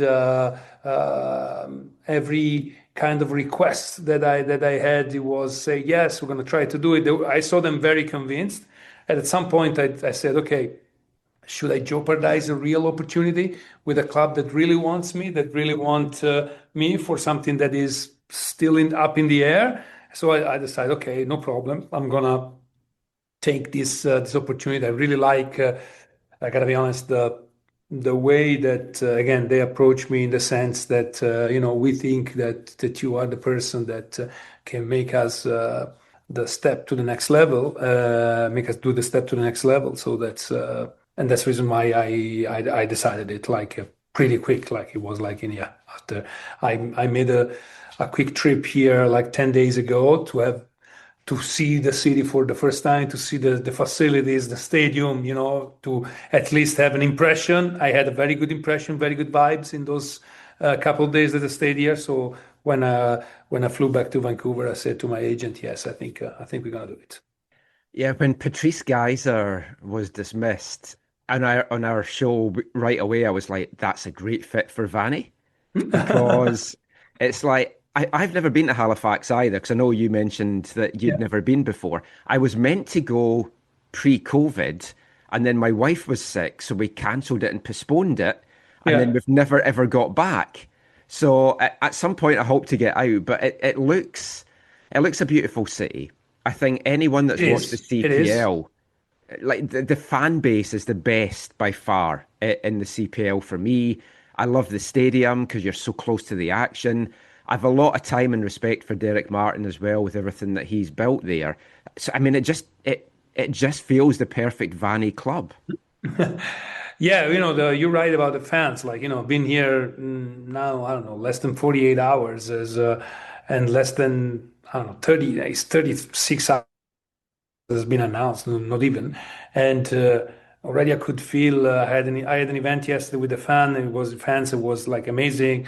You could see that the city is completely behind the club. There's banners of the club in every pub that you could see when you walk downtown. So that's you breathe and you're right. When I was watching the CPL games on TV, this was by far the environment that looked like the more exciting.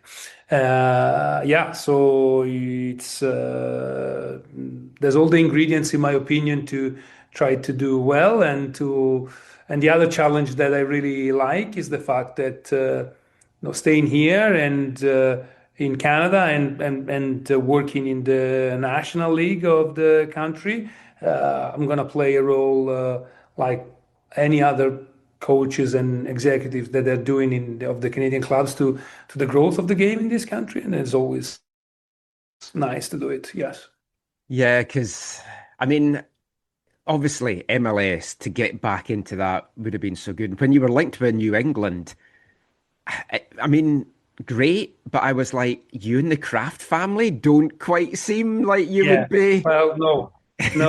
And I don't know if I didn't get a job because they saw my Facebook and Instagram posts. I don't know.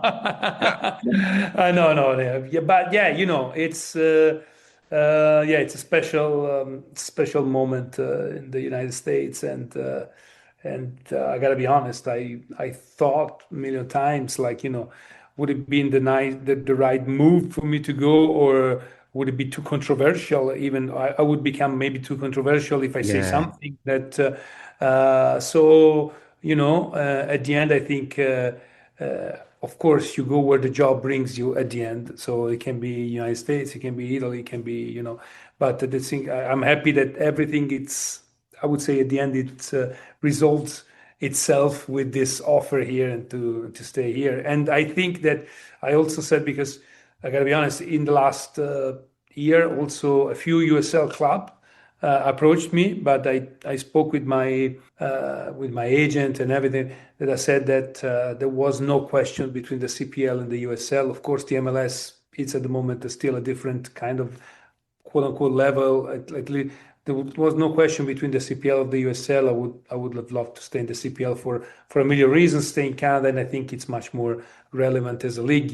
It's a real national league. If you win, you can go to the international competition. Yeah. We still have a cup competition where we play against the MLS teams, and we had chance to go till the end. You've seen Vancouver FC last year, so I know now they're in the Champions Cup. Yeah. So that's something that make in my opinion, this club and this league are very appealing for a coach like me. Yeah. Also, you're closer to Europe, so that's your distance back to Italy. My parents are going to be very happy because now they can bother me even for a longer time with phone calls and everything. Yeah. It's only 5 hours difference, so it seems like being home. And also, if I have to go home, there's a direct flight to London, to Paris that are less than 6 hours. So, it's incredible. If you think about Vancouver, you need 15 hours to go to Italy. So that's the thing. Yeah. Yeah. Yeah. Sadly, tell me about it. Yeah. Because you're not just head coach at Halifax, you're also the general manager. So how much did that factor into your decision as well? Because now, you've basically, Derek's obviously going to oversee things as well, but you've basically got complete control. You can build this club, shape this club the way you want it. Was that a big factor in things as well? A little bit. It was, I would say, in a sense, I always said that. So before accepting it, I said, okay, they wanted me in this dual role. So I said, okay, I need to understand what is this dual role, because, if being quote unquote a GM is going to be taking away a lot of time of my focus on coaching, it wouldn't have been possible for me to accept. I got to be honest. Then I arrived here and I've seen that the club is extremely organized. There's a guy, Matt Fagan, that is the sporting director. The team operation guys are really well organized. There's an academy that is basically kind of well run. So I would say my title is the GM. And so at the end, especially in the construction of the roster, I'm going to have the quote unquote the final word. But everything is a collaborative job. And there's a lot of these, there's a lot of the job that are done in a team way, and some area of the job where I'm gonna let someone else take the leadership, because I've been very honest. I came here, I spoke with the guys that are in the technical staff, Matt, the sporting director, say, guys, you need to educate me about the CPL. Mm-hmm. I need to listen to you, because I'm talking about characteristic of the players and everything it needs to be very collaborative, because that's the only way that I'm gonna, I would say, also acquire that expertise that is gonna help me take the decision when I need to take the decision. So I would say that the only big difference from the job that I had before, because even at the Whitecaps, I was the head coach, but I was almost a kind of a technical director with the academy, with the coaches in the academy and everything. The only big difference than before is that now I'm not only part of the process in the recruitment of the players and the coaches of the staff, but I'm the one I have the one that has the final word. So that's that is kind of it's going to be interesting, but at the same time, I don't want this to be the main focus of my job. The main focus will be coaching, even though I'm going to be much more involved now in the construction of the roster than I was in a typical off season at the Whitecaps, where I was just, I would say, having conversation with Axel, with Queen, with the scouts, then you might just tell them, I want this kind of player. Yeah, and they were them who were doing all the ground stuff here. Yeah. I will be also doing the on-hand job with the other guys in doing this. In that regard, then, I'd imagine your phone's already lighting up from players and also from coaches that's wanting to be part of the project. Yeah. No, we already reach out to some players, of course, to the fact that I have been working in Canadian soccer for the last 7 years. Help, because you have a lot of contacts and you're able to talk directly with players, talk with agents, talk with coaches that you want to involve in the project, or maybe coaches that had some players that you're interested in. So you can be having a lot of information. So yeah. We will try to do our best in having the best staff possible. There's already a good core on the staff here that really high quality. I actually was surprised. I didn't think that that was my ignorance, for example, for the CPL, that we could have a high quality stuff like this in a league with this resource. And then, of course, the player, because the number of the players are less than in MLS. The salary cap, of course, is smaller. It's extremely important for me the choice of the right player, not only in terms of technical, tactical, and also in terms of he needs to come here and having a strong will to perform for us. Because if you miss a player here in the CPL, an important one that can take a little bit of portion of the salary cap, it's very hard to replace it, to do it. So that's the next 2 months will be very important. Yeah, because I mean, from what I know, salary wise in the league, so many of the players are probably going to be on like a tenth of what you had Whitecap salary wise. So I mean, it's getting the right fit. But because you came into the Whitecaps when Mark left, and you worked wonders that first season, and then you continued to elevate the team. You're coming into this job and everyone's expecting right away you're just going to like wave the magic wand and the Halifax Wanderers are going to be title contenders, which they very well could be, and they are a sleeping giant in my head because of everything else that goes with it. But do you feel that pressure? Like when One Soccer are saying, a little bit. You're the biggest signing in CPL. It puts that pressure on you. Of course. You have to feel the pressure. But at the same time, it's a good thing because you mean that you did something good in the past and people expect good thing for you. At the same time, that's the same pressure that became bigger every year in Vancouver because, of course, when I took the team, no expectation. There's this guy who was coaching the development team. We are last place, whatever. Hopefully, we're not going to lose every game, and then we go to the playoff. So next year, okay, we need to go to the playoff again. We win the Canadian Championship, so you have to win it again. Oh, you're right at the playoff sixth place, so we have to finish top four. So every year there's a pressure and expectations are normal that are set on what you've done in the past and what people believe that you can perform, and so that it's a dual thing. Of course, brings you to have a little bit more of pressure and know that you need to deliver, but at the same time, I think it forces you to try to be better every day. So at the same time, I have to say that I signed a multi-year deal, so I know that the project is not that we lose the first 2 games, it's gonna be like a disaster. And so that's the project is that. To win the championship during my tenure, and we'll try to do it in 2026.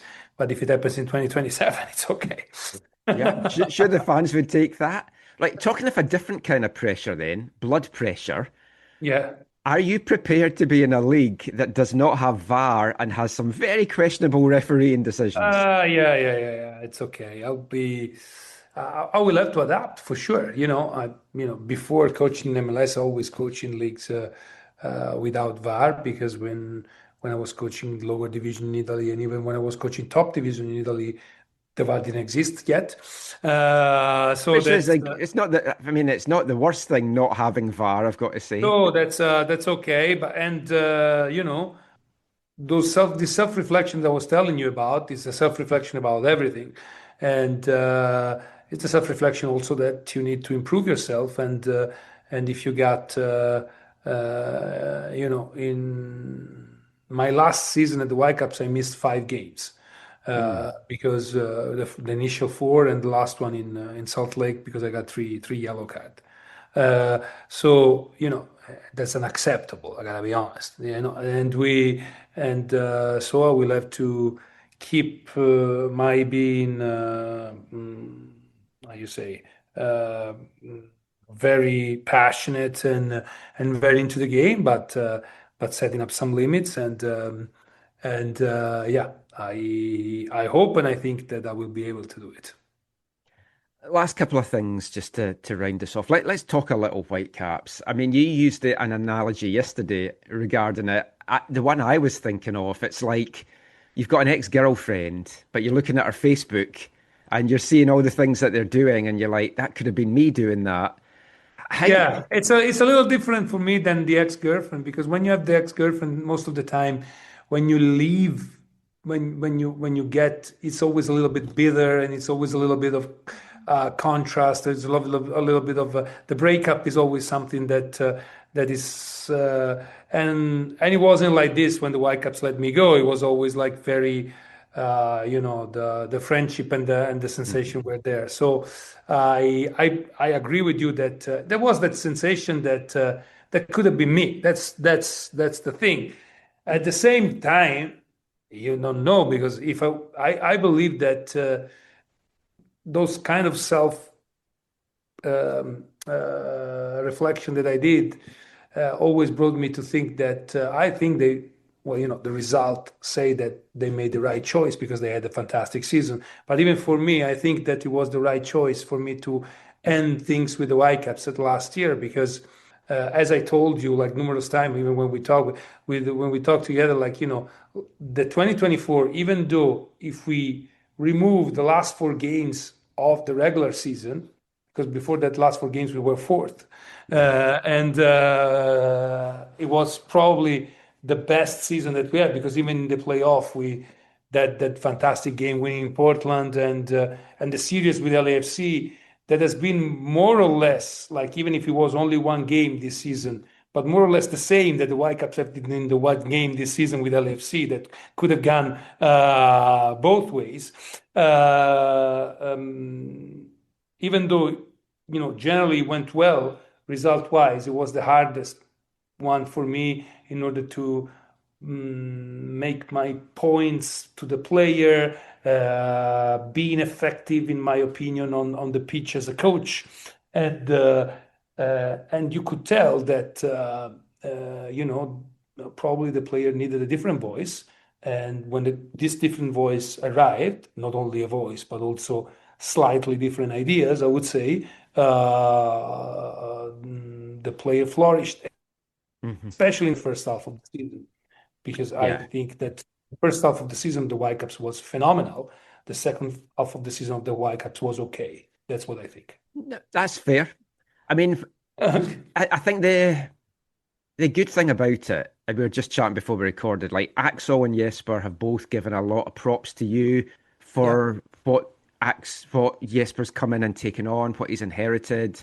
And I mean, that's good to recognise what you did there, because you did a great job with the club. I'm not just saying that because I'm talking to you. Genuinely believe that. When you look back at your time with the Whitecaps, is it one of pride? Of course. Yeah. The time with the Whitecaps is too pride, and I would say gratitude. I would say, the Whitecaps gave me the opportunity to be a head coach in the MLS when I haven't been a head coach professionally before. I coached the team for 150 games, or even more. We won titles together. We went to the Champions League together. We went to the playoff together. I'm really proud of the development of some players. I have 3 players in mind that I'm really proud of their development under me. Sebastian Berhalter, that we took from Columbus like he was nothing, and we made him play, and then he had this fantastic year this season. Ali Ahmed, that was basically my gamble to bring into he was with you in the development team. To the club and everything, and then bring the first thing. And the player that I'm most proud is Pedro Vite. Now he's no longer with the Whitecaps, but he's the player that I'm most proud of, because I think he's the player that I really transformed. Some other guys that they reached their pinnacle also because working with me, but it was because probably they didn't have the trust before, but I didn't transform them as a player. I'm talking about Brian White. I'm talking about Ryan Gold. I just used them through their characteristic. These 3 players, I think they developed a lot under me. Yeah, I would agree. Last two things. What are you going to miss most about Vancouver? The city. I'm gonna miss the people, in the fact that, and I know that this thing that Vancouverites are cold and everything, but after 7 years, it feels home. I'm actually getting a little bit emotional now, and I'm gonna That's miss why I the saved people. this to the end. Yeah, I'm gonna miss the people. I'm gonna miss the fact of I love the city. I love the fact that now I know every different neighborhood, and I have people that I know from different mm, ways of life in the city. People that work with the Whitecaps, people connected with the sport like you guys, the journalists, but also people that work in restaurant shops, friends that I made during my Japanese course. So I'm gonna miss. That's the thing that I miss, and that's the thing that I miss, for example, of Florence, of my house. I miss having the interaction with them, and then I'll miss the seawall for sure. I'll miss the seawall in the summer, or maybe I would say from spring till autumn to walk around the seawall, and it's a fantastic way to decompress in an environment that is marvelous. So that I will miss it for sure. You're going to a beautiful, at least coastal place Yes, it to is. It replace it. is. So you've got that. It's gonna be beautiful here, sure. And I'm gonna be sure that in a couple of years, this is gonna feel home, like Oh, Vancouver's now. The other thing is that I've been in Vancouver for 7 years. I didn't expect at all to live 7 years in this city. And also, Vancouver is the city, as I said before, through the Whitecaps, that really changed my life, completely yes. changed my life, like in every area, from being a public person, from having success in my job that I didn't think about it, economically. Gotta be honest, I like I'm in a different tax bracket now than before, and so that's so I will always have an extreme special bond with the city. I don't know if you'll know yet, but like the last 2 years, Halifax have come to BC for pre-season. I don't know if Yes, that's in the cards for we this know. year as well. Yes, the Wanderers came 2024. I remember because they were training at the Whitecaps when I was there. So this season we'll see. It depends enormously on the schedule of the first games. Because the Yeah, first games normally, because this is one of the few grounds of the league where we play on grass. Normally the first two games are away in turf. So if we come, I'm really happy that we're gonna come 4 times to BC at least. oh, So that's we'll, true. Yeah, well, yeah. So like, when I come to play to Langley or to Victoria, it's gonna be nice. I'll definitely see you when you're here. Last thing, just quickly, and I'll let you go because I know you've been very busy with everything. No problem. I mean, you're now in the East Coast. There's a very good chance that Italy could be playing Canada and Yes, Toronto in June. yes. How excited would you be for that? I would be very excited, and I thank you for giving us a lot of chance to say the very big chance. I would say at the moment is, I think we're gonna make it. I think we're gonna make it. I'm honestly optimistic. It'll be a disaster if you don't, to be honest. But Yeah. I think it's gonna make, and I think it's gonna be fantastic if we make it. And there's Canada, Italy, in Toronto. Toronto is the city in the world with the biggest Italian community. yeah, So that's gonna be like, I imagine like Vaughan or Woodbridge going crazy, for the game there. I also think that if Italy comes to the World Cup, I think they have a strong possibility if they beat Canada, because that's the thing, to win the group, and win the group would be round of 32 and round of 16, Italy playing Vancouver, and that would be, I think, I would really love it, because I know a lot of people of Italian heritage in Vancouver that would really love this moment to have the Italian national team playing in the World Cup in Vancouver. yeah, that'd be magical. Yeah, Thank you so much for your time. It's been nice to catch up again. I will definitely see you when you're back next year here in BC. I'm delighted you've got this. It's a great place that you've landed, and good luck with everything, Vanni. fantastic. Thank you, Michael. Bye bye. You're my wanderer, little wanderer, off across the sea. You're my wanderer, little wanderer, won't you wander back to me, back to me. So Vanni Sartini there, the new Halifax Wanderers head coach. Great to catch up with Vanni again, Zach. So a couple of days before it was officially announced, I sent you a text going, oh, I've just heard who the new Halifax head coach is. And That's not what you text me, but well, it was something like that, was it? no, it was Vanni's got a new club. Oh, is that what it was? Yeah, you're like, Vanni's got a new club. Guess where he's going? And I said MLS, and you said no. And then I said Halifax, and you said yes. I mean, were you shocked? Obviously not. You got out the second guess. Oh, I could just tell from the tone of your text it was going to be somewhere after you said no to MLS. It was going to be somewhere that previously I would not have thought him to have gone. That's fair. I think it's a good fit for him.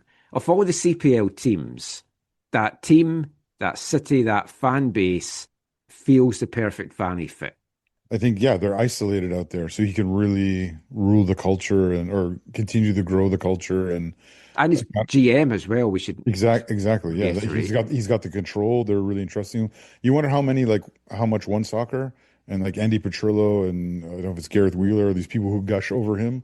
This is like Christmas come early for them. Yeah, they're going to be probably a little bit. Unbearable is probably too strong of a word, but they're going to just continue. I don't think that is. If you're talking about Gareth Wheeler, that is not the wrong word to I can't remember if Gareth Wheeler was pro Van or not, but I know Andy Petrillo really likes it. Everyone likes Vanni. He's brilliant to have chats with. I'll be going on more Halifax calls, as I'm sure others will. I mean, yeah, but the concern, I'm with you on that. My concern about things with this is that, like, I think Vanni, after his time in Vancouver, I think he thought, I'll get lots of opportunities. More like I'll have to like turn a bunch down before I choose the one that I think is perfect for me or whatever. Well, he did, because he had USL and some European offers, but not at the level that he thought he was going to get. Yeah. And it's interesting that he's ultimately landed in the CPL, which is a league I thought that he would never see was a fit for him. I mean, I think he's honest enough to say that, that wasn't what he was considering. And he mentioned he'd had another CPL offer before, and it wasn't suitable. But as he said in our chat there, speaking with the president of Halifax, Derek Martin, just the whole project, what they could do, the fact that he's got complete control of the club as well, and it's a long-term contract, so he's got that stability. It's a coastal place. It's just everything about it felt right. And I mean, we've got to be honest as well. It's like his time to be in Canada was coming up as well, so he had to get a decision. But I mean, he mentioned there that he was in for an MLS job, but they hadn't decided who they were going to go with yet. And you have to feel that was going to be Colorado Rapids. But he was like, do I want to stay in that and see what happens, or do I take this guaranteed job? I think I believe him when he says he really loves Canada. That's the other thing that feels awkward about this is like, if he didn't take this job, he would have to leave the country. Yeah. So it's almost like, how much does that factor in? Having talked to people in Halifax, they're not concerned by that. They're not concerned by the fact that Vanni might not have seen this league as a fit for him in the past. They believe that those things will actually make him want to prove himself to the fans, to the club. Well, he talked about wanting to learn about it, and he's spoken to all these people because now he wants to learn more about the CPL. I think that's fantastic. Yeah. And it's a high-profile appointment in the country because folk in the US are talking about it now.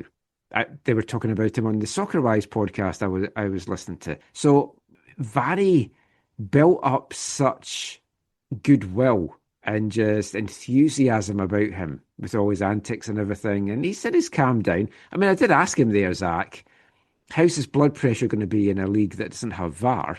Yeah. And with some dodgy refereeing, as we've seen over the years. So that is going to be an interesting one. But he's going to get a lot of attention for Halifax. And it's already, for me, the best fan base in the league. I do feel they're a sleeping giant, not in the maybe traditional UK sense, where it's a club that's been big before and you wait for them to come back and be big again. But in the terms of, with everything that they've got going on there, it's always felt they should be doing better than they are. That's fair. And there's no doubt as well, the pressure's on him because he's come in from MLS and folk are going to be expecting instant success. That is true too, yeah. But he's got a whole different stuff to work with financially, and the kind of squad he puts together, I'm curious to see if there's any familiar faces from his time with the Halifax or WFC too. But also just this playing style, how he adapts to everything. And we'll have lots of chats with him over the year, so I'm looking forward to it. Yeah, and that's the other side of this. This is a big test for him, right? He went into, he got an opportunity in Vancouver and kind of took it with both hands and then really grew something to probably the point, like the furthest point he possibly could. Mm-hmm. And then handed it off to someone who made some adjustments, who did some alterations, and then took it to the next level. I think, again, going into the Halifax situation, if he isn't able to elevate this club, to elevate these players, to get the best out of these players, it's a risk that then it hurts his career even more so, right? Yeah. He'll always be able to fall back on some of the other things he's achieved, but if this goes south, it could get awkward. And the CPL, they're not particularly in the position to be able to get rid of coaches easily in terms of being able to pay them out. Well, yeah, and he's on a long-term deal, as he said there. So exactly. So what is long-term? 3 years? See, in my head, I had 3 to 4. Yeah. So yeah, or 2 and 2 or something like that. No, maybe. Or 3 and 1. But yeah, I mean, so if somehow things don't go well in year one, I think you'll. I don't think the pressure would be on him in year one, but there would be questions getting asked. Yeah, but I mean, if you come to the end of year one and they haven't, let's say they didn't make the playoffs or something crazy like that, right? Like, that would be the definite worst case scenario for him. Yeah, so then it would be interesting because it's not like I can't see Halifax.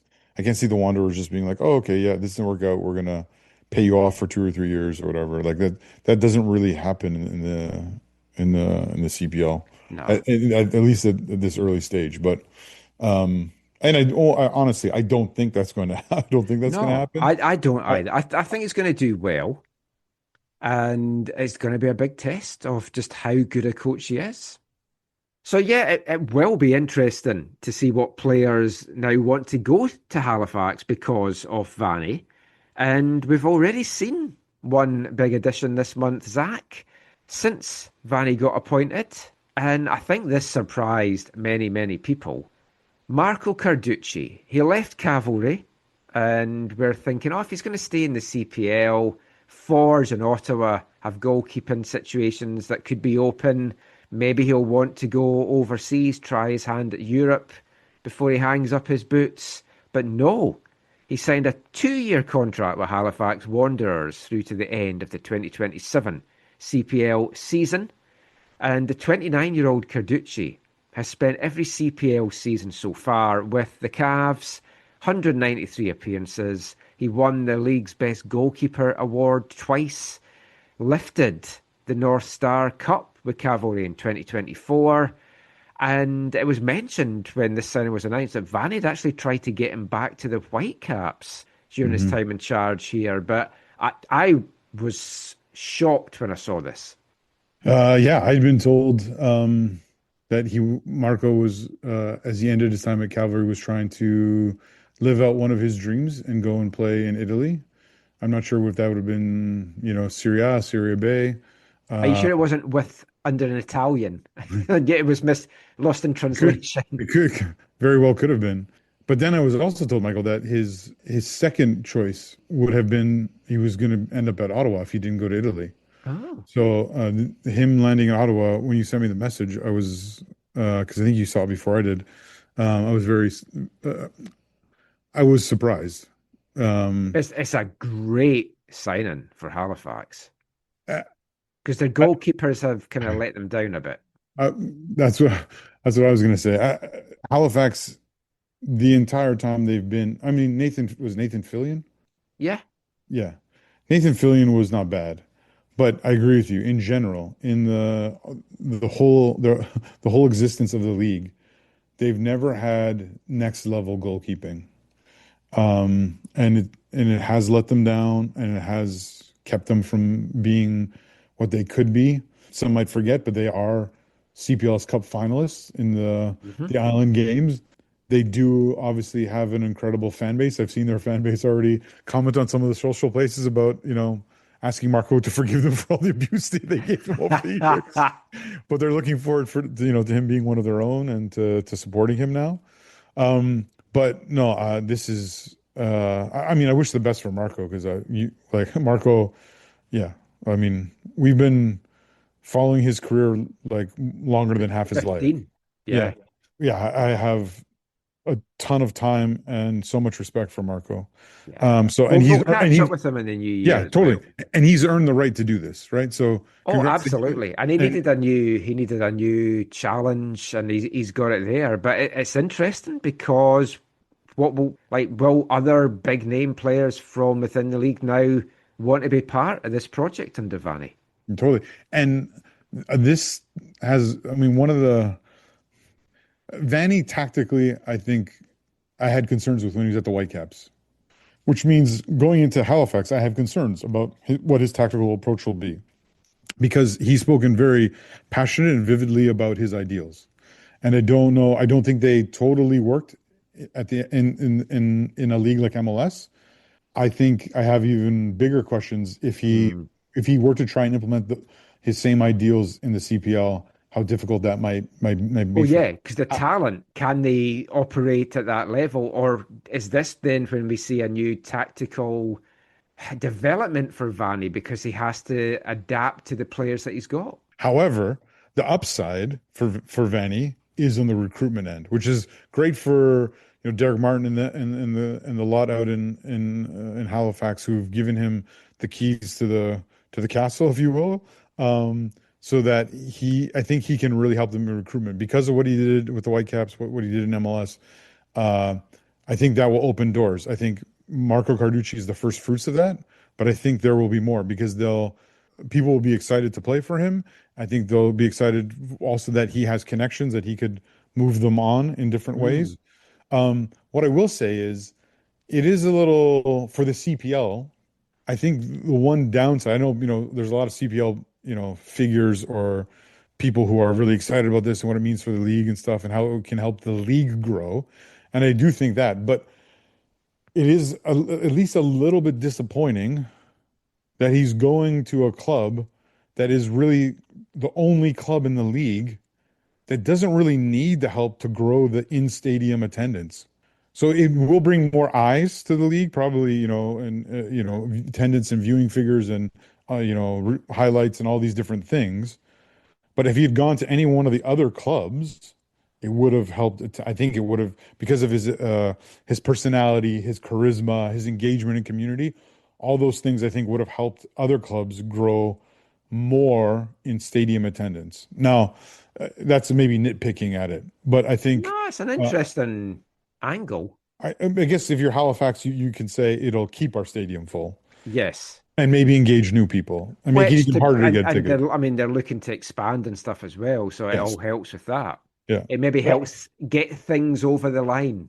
Maybe in the community because he's done a lot of TV. He's been all over, and maybe it helps him get through some of those local challenges to improving their stadium situation for sure. But all that to say, in addition to all that, I wish Vanni all the best, and looking forward to covering him in the CPL, having some conversations with him, And seeing how he chooses to approach things in terms of the playing style with the Wanderers.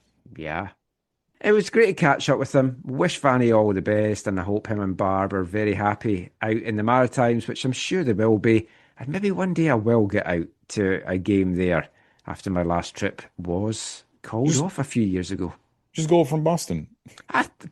That crossed my mind, actually. I bet it did. Yeah. But yeah, we'll see. We'll also see what 2026 holds in store in general. For the Canadian Premier League, they lost a team in Valor this year. They gained a team in Supra that will be playing out in Quebec in 2026.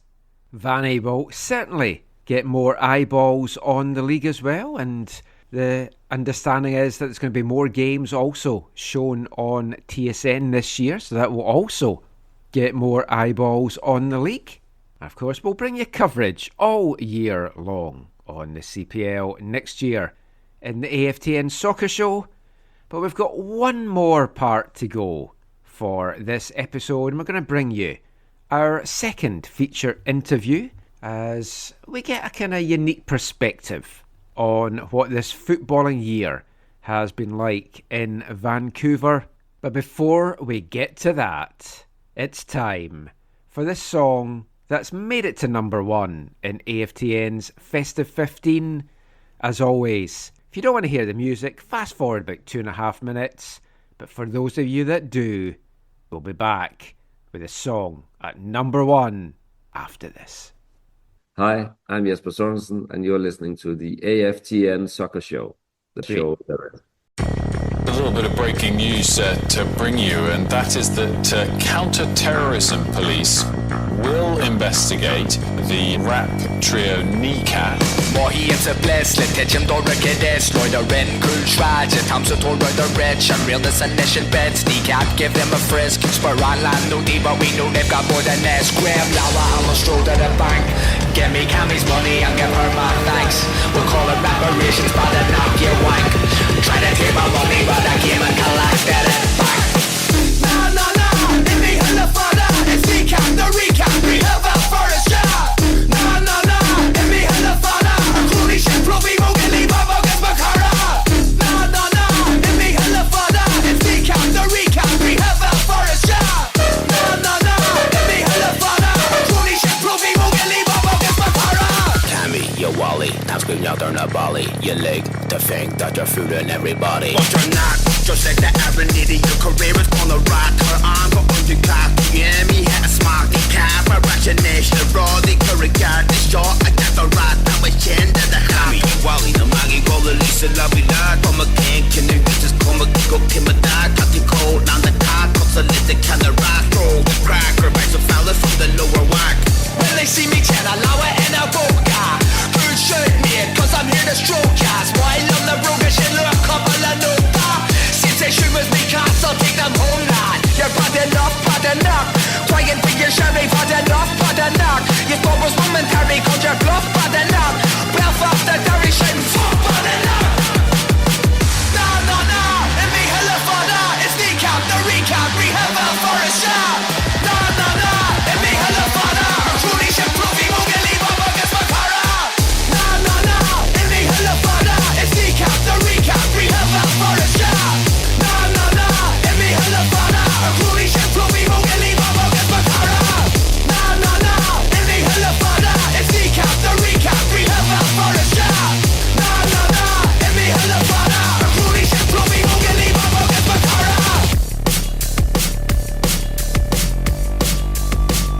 Good effort, Cammy. Hard lines in the elections, and onwards and upwards. Free Palestine.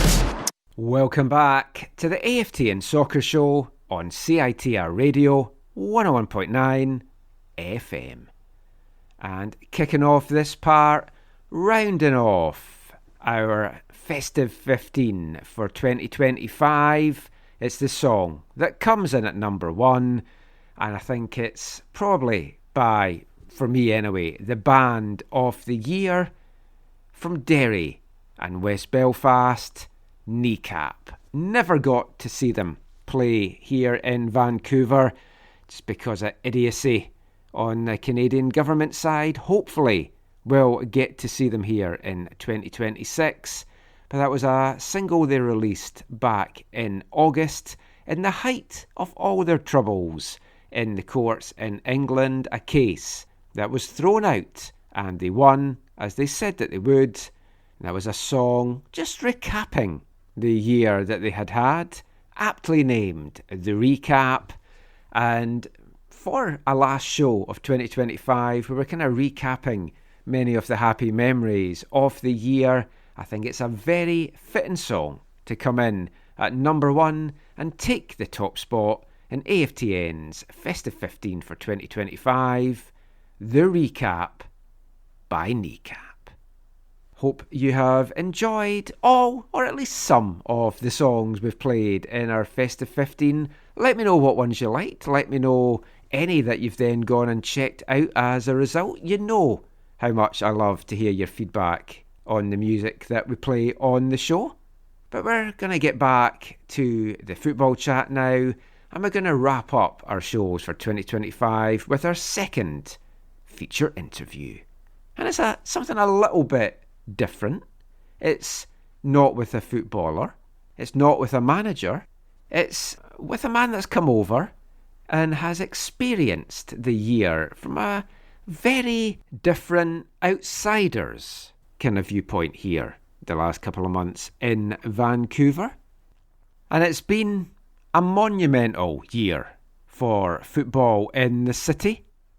Whitecaps, the rise at the college level, so much to be happy about and just celebrate here in BC soccer. Even Vancouver FC might have been bottom of the CPL but have got into the Champions Cup and a cup final, so you can celebrate that as well. And a man that's been able to have a unique insight and a unique take on a lot of how this past year played out is Kian Gadsby. Now, some of you might not know him. Some of you will know him from his work on The Third Sub.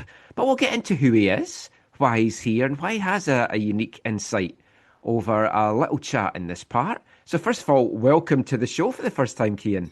Well, thank you very much, Michael. Thank you for having me. It's a pleasure to be on.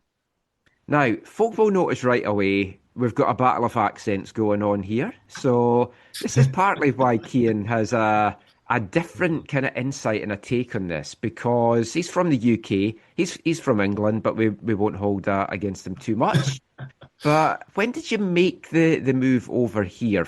So I came over here on I think it was the 29th of August now. So I've been here almost 4 months at UBC. Glory hunter, some might say, but...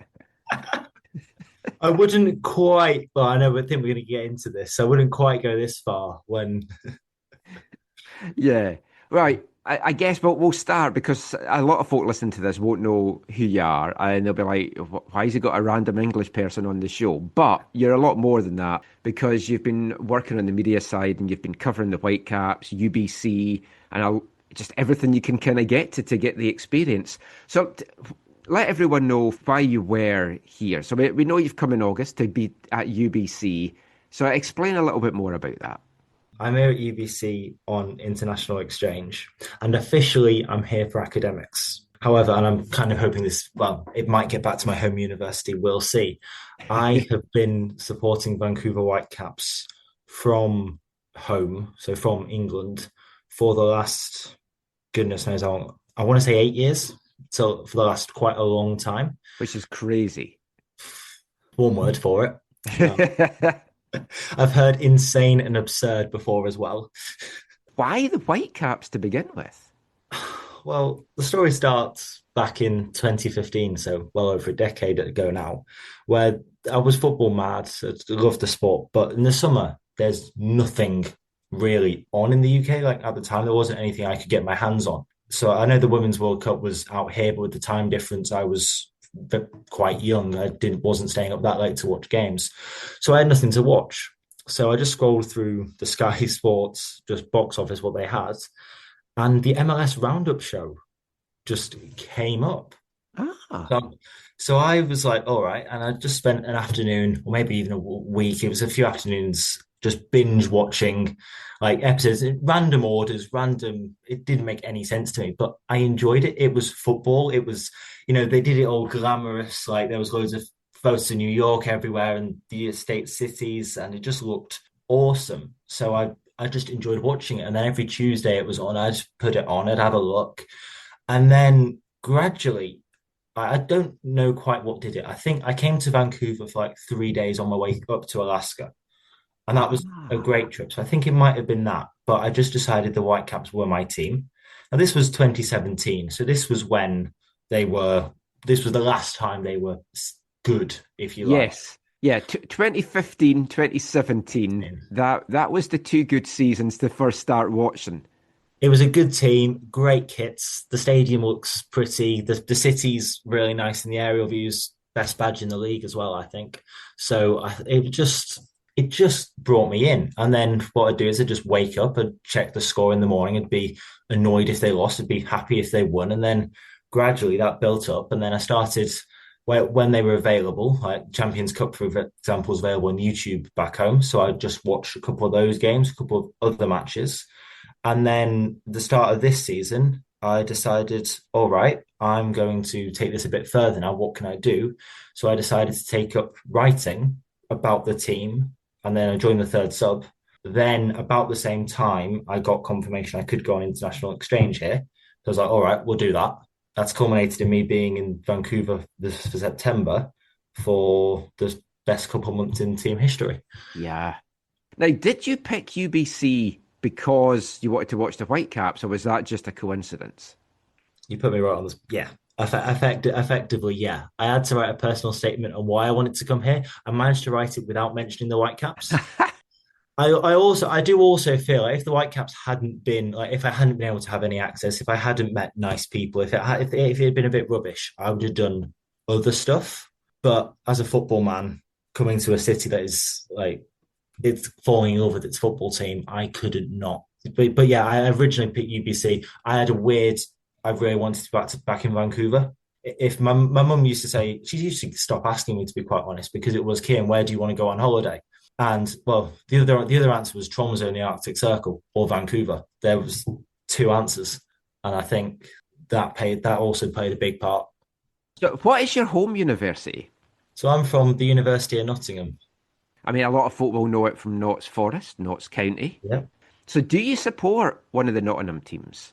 No, I do not. Although I have been to many games with them. I've been to Notts County loads because they're easy to get tickets for. Nottingham Forest is a bit harder, but I have a friend who's a season ticket holder, and I know I can work out which games are going to fall beyond membership levels. I'm a Stoke City supporter back home, although I live like 45. I live a little way away. Obviously, in England, 45 minutes for a team is relatively far, unbelievably to some out here. It is relatively far. So I will go and watch anybody and everyone federally. If I can get a ticket, I will go and watch football.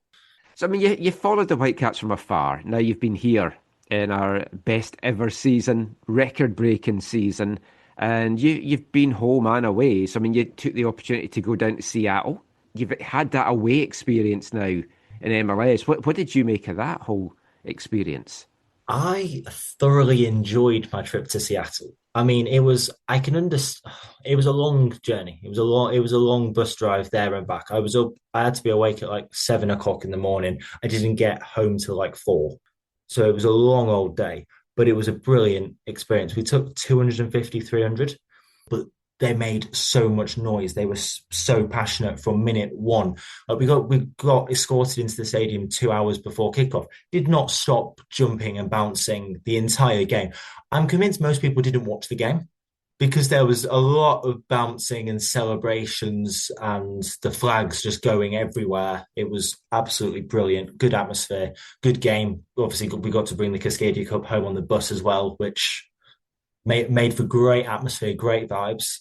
Yeah, no, it was a great day. I thoroughly enjoyed that one. The celebrations, especially for Brian White's first goal, were spectacular. From your experience back in England to what you've experienced, let's say, first of all, fan-wise, here in Vancouver, in Canada, what have you made of that? Fan-wise, that's an interesting point. point. So back here we'll start back in England. Back in England, if there is a vibe, I don't know if you get this, but a vibe that if you go watch a game, like as I often do, I'll go watch either as a neutral or I'll slightly favour the home team, but I won't be upset if they lose, kind of thing. But you get the feeling whenever you're there, even though you are cheering, you are doing all the right things. It feels like if you haven't been there for 50 years, every game, home and away, no exceptions, you live 30 seconds from the ground, it feels like you're not good enough. There is definitely a vibe of, and I would struggle to introduce people to the game to explain why I really love it and I love being at the games. Here, straight away, first thing. So I wrote a piece, I don't know if it's actually been published yet or not, about my first couple of experiences in the MLS for the third sub. And to make that as good as possible, I went down to see the supporter section for 5 minutes of a game. And I was there for about 30 seconds. I literally just said something and I was passed a Vancouver Albion scarf. I met almost everybody, like handshake, saying, hey, nice to meet you, nice to have you, good that you're here. There was no question of, oh, where have you come from? Why are you here? There was no interrogation first. The supporters have definitely been more friendly and inclusive. I would personally, I'd be happy to say, yeah, come to the MLS, come watch the Whitecaps. In fact, I have done. I've encouraged people to go. I would be a bit less, I'm not sure you'll like this, if say Nottingham teams or Stoke City. Having said that, English football culture is renowned for being good. I've done inverted quotation marks there, or like good fans, good atmosphere. In Canada, there is the supporter sections do that very well. You'll see it yourself. I've sat with you in the commentary box. You've said it. There's a good atmosphere, good celebrations, good songs from the supporter sections. The one thing I'd like to do is, can we get the entire stadium at least a little bit more? I've said, you hear the place go roar and celebrations, and you're like, yes, finally they're doing it. And then you look up and you see, oh, there's a big wave your towels, make some noise on the big screen. The only real stadium-wide chant has always just been White Caps, White. Yeah. And occasionally you'll get more going, let's go Whitecaps, let's go, which is very much a North American chant. I'm guilty for, in the past, looking down at those kind of chants and being like, well, that's not football chants. But then as I've been here longer and I get older and I get less grumpy, although my wife would say otherwise, but I'm like, well, if that's what's going to get the whole stadium involved in singing, who cares if it's not a traditional football chant? Don't be so snobbish. And I've kind of more embraced that. But I think because in the UK, it's in our blood and it's all community clubs if you support your local club, in that you feel that you're part of it.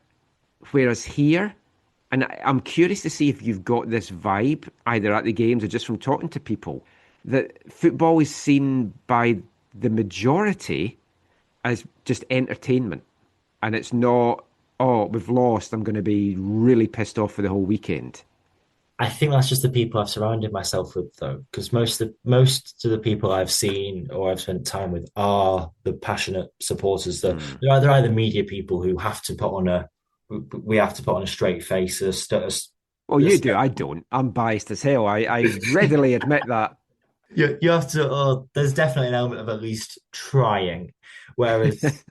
And then the supporters I've met, most of them have been pretty dedicated. So I don't know. So you've not really mixed. I haven't gone to like the family section, for example, and made friends with anyone and asked for their views. It's been the supporters section or the media suite, and everyone in the media suite's there every week anyway. They put on the face they care about the team. So, yeah. I mean, in the past, I would say on the media side that there's more of the media that don't really care what happens with the team because it's just a job and they're just there to cover it and that's it.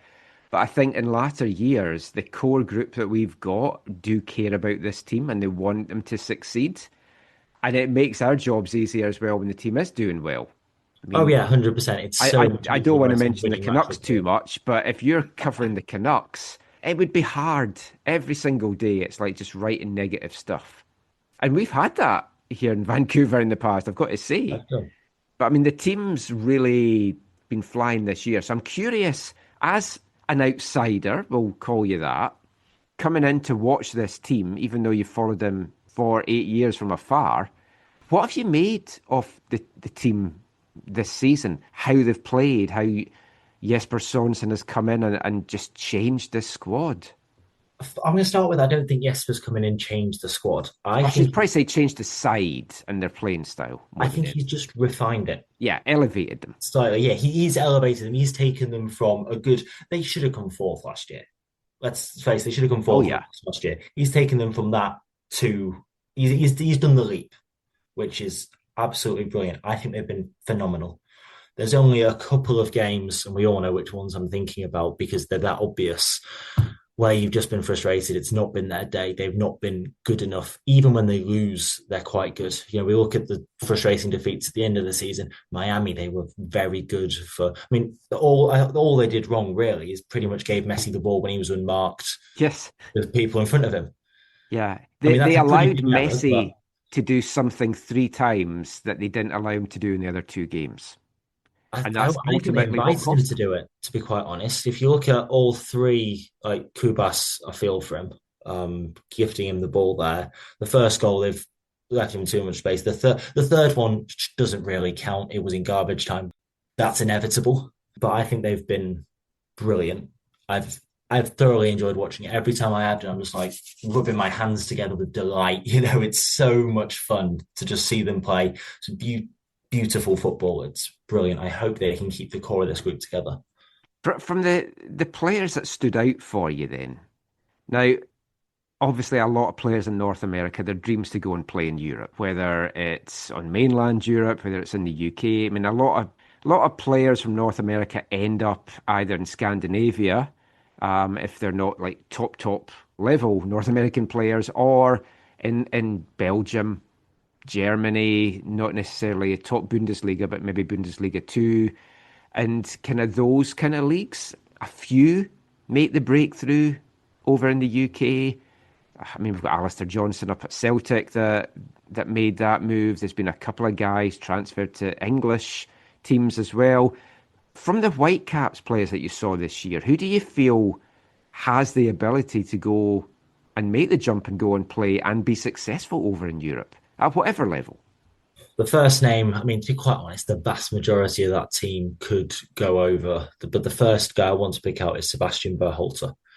He has come on levels in the last few months. He is instrumental. He can do the attacking midfield stuff brilliantly. He can defend, as he's proved throughout the playoffs. He can be a defensive midfielder as well. He can do a bit of everything. His set pieces are a weapon. Now, he has one complication with players from out here coming over to the UK and other leagues is there are some very complicated foreign players and visa rules and regulations that I don't quite understand. Now, Berhalter has an English passport. I think he's got an Irish passport as well. He's got an Irish and he can get German as well. So yeah, he's got all the bases covered. So he's got everything. So I think Sebastian Berhalter, I will be amazed if someone doesn't punt in a big bid in January, or if not, he will not last beyond the World Cup because he is a sensational player. And with options all around the continent, I think Whitecaps are going to get a good deal for him as well. I also think as well, like because he's got this friendship with Thomas Mueller, he's going to be like telling folk, hey, you need to have a look at this guy. Oh yeah, 100%. My prediction was he'd go to a top-end championship club. Only the championship is so predictable, the only real top-end... Well, actually, no, he could go to Middlesbrough because he's best mates with Aidan Morris. I could see that working. But Coventry would also be a brilliant fit. Even lower-end Premier League, but you don't want to go there this season because you'll be back in the championship anyway. That's the tough thing. Like we've spoken a lot on the show as well about you don't want to join, especially if you're going to Europe mid-season, and especially before a World Cup, because right now you're an established starter. Everyone knows what you can do. You could get a transfer to a team in Germany or bottom of the Premiership or challenging for the top, but you don't cement yourself in as a starter. And then all of a sudden you're not getting playing time. And like we have that here kind of with Jayden Nelson, really. He's not getting playing time, but he needs playing time if he wants to be part of the World Cup squad. So I think that plays into Seba staying here until at least after I can the see him World Cup. staying, and I think everyone, there's a few more guys I want to come on to, but I think they'll be looking at Pedro Vite. because I think a lot of people in Whitecap circles have almost forgotten about him with how good the team has been. He was the player of the first half of the season. He was electric. He was everything. He was immense. And then you look at Pumas now, no one knows anything. He's barely done anything. He's been on the bench a few times. Pumas have been bad, or at least mediocre, in the first half of the season. And I think that's just a warning of what can happen. He will still go to the World Cup with Ecuador. He will still be fine, probably. But it's just a warning point, especially to guys like Ali Ahmed is the other one, because he's been immense for, again, I'm using the same words. He was sensationally tall players. I mean, it was a bit of a mismatch putting him against Bedoya, but in that Philadelphia Union game, he tore them apart, and he deserved to be the one to score that goal in MLS Cup because of how good he'd been throughout the previous weeks. And he's such a good player. He could very easily go over. I know Schalke were interested either a year ago or in the summer. Schalke have been interested. I think some better teams than, actually Schalke are doing quite well at the minute, but some other teams are going to be interested in him. So that will be a fascinating one. And then you've got the likes of Ocampo. I can see him, maybe Portugal. I can see one of those sides taking a punt on him because, again, he's more than good enough. Sabi might get interest because he's been over in Europe before. But I can see him staying around purely because, again, he's been really good lately. Yeah, him and Ocampo really both need to get that consistency. Yes. And I think once they get that, yeah, there's definitely going to be moves on the card. Ocampo, I just love his whole personality. Like, he comes across in all the videos that the Whitecaps do. He's just such a fun guy. He is learning English, and my hope is at some point next year we can do an interview with him in English, because that would be like... It would be brilliant. He's thoroughly entertaining, and that comes across on the pitch as well. He would be the best defender, fullback, one of the best players in the league when he gets his final product right. Because the amount of times he finds himself in the perfect area, and we're like, yes, here we go, and then it's not. Like, his shot doesn't go in or something. If he can just finish or play the ball to Brian White or whoever to finish, he will be the best player in the league. He will be long gone. I think he's better now at making the decisions because he always wanted to go for the glory.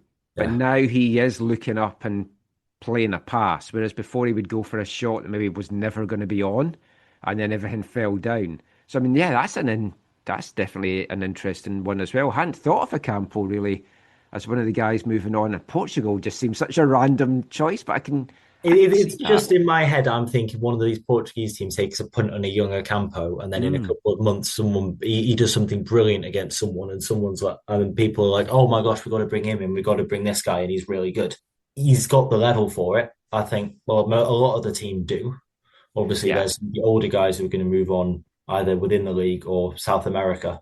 We talked about interviews there, so you got a chance to do some interviews on the media side, and I'm curious what you make of the media side here in terms of football, because obviously it's not one of probably the top three sports that gets all the coverage in Canada. Hockey's always going to be number one. The NFL gets so much stuff as well. Then probably basketball is going to be your third.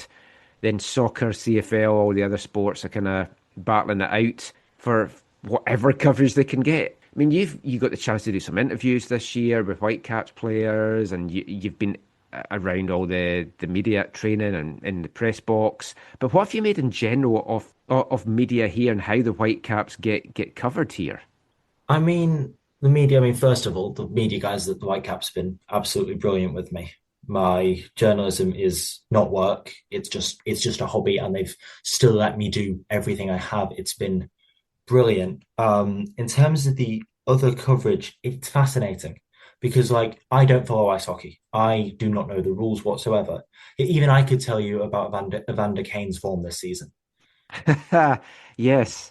In fact, we played this the other day. There were 4 ice hockey players I could name: Wayne Gretzky, Alex Ovechkin, Quinn Hughes, and Evander Kane. That's all I could do because of how well hockey is covered. The Whitecaps, I see a lot of Whitecaps news. It's all my social media feed. It's everywhere. So we see more than the average person because we're the algorithm and we're checking the stuff out. So yeah, I'm not sure I'm the person to ask about that, but I have asked other people, And slowly they are becoming more interested, becoming more aware. There are people who I know a guy who's a big Arsenal fan, and he only came to Whitecaps once to watch the Messi game, but he gradually started following the scores and checking the things, and he came up in his arguments like, oh, I like this coverage, I like this.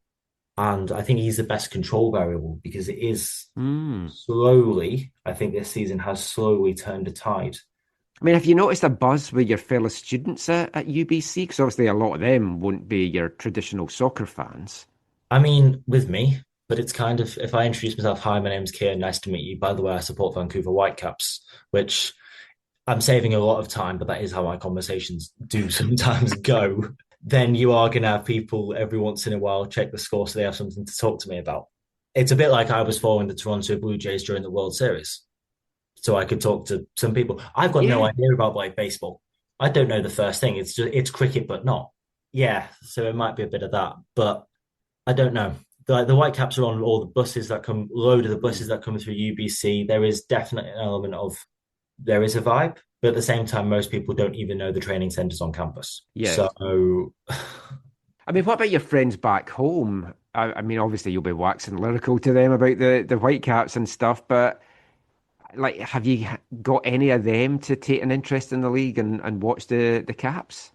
Yeah, it's funny you mention it. So back home, what I used to do is I'd put the game on I'd just have it on my laptop showing through, and I'd just have as many people over as we want. If we want a debrief, if we after a night out, if we want a chat, I'd bring chocolate or drinks or what have you, and we'd just watch the game. So you had me at chocolate, I'd have been there. Yeah, no, oh yeah, no, it's great. I have people over for all sorts of games, even stupid late in the middle of the night. I've had just a group of people sat in my room watching the football. Most of them aren't watching the football, but it's on. It is on. It's a social thing. I had a lot of texts during MLS Cup saying, "Hey, I'm watching this. I hope they win. Good luck for you," which is nice. But when I mention I support Vancouver Whitecaps back home, my typical reaction is, what sport are they again? And then which football is the next question. Yeah. You just have to say they play in Messi's league and be like, oh, okay. Well, they denied Messi his Champions Cup, but even that doesn't work anymore. No.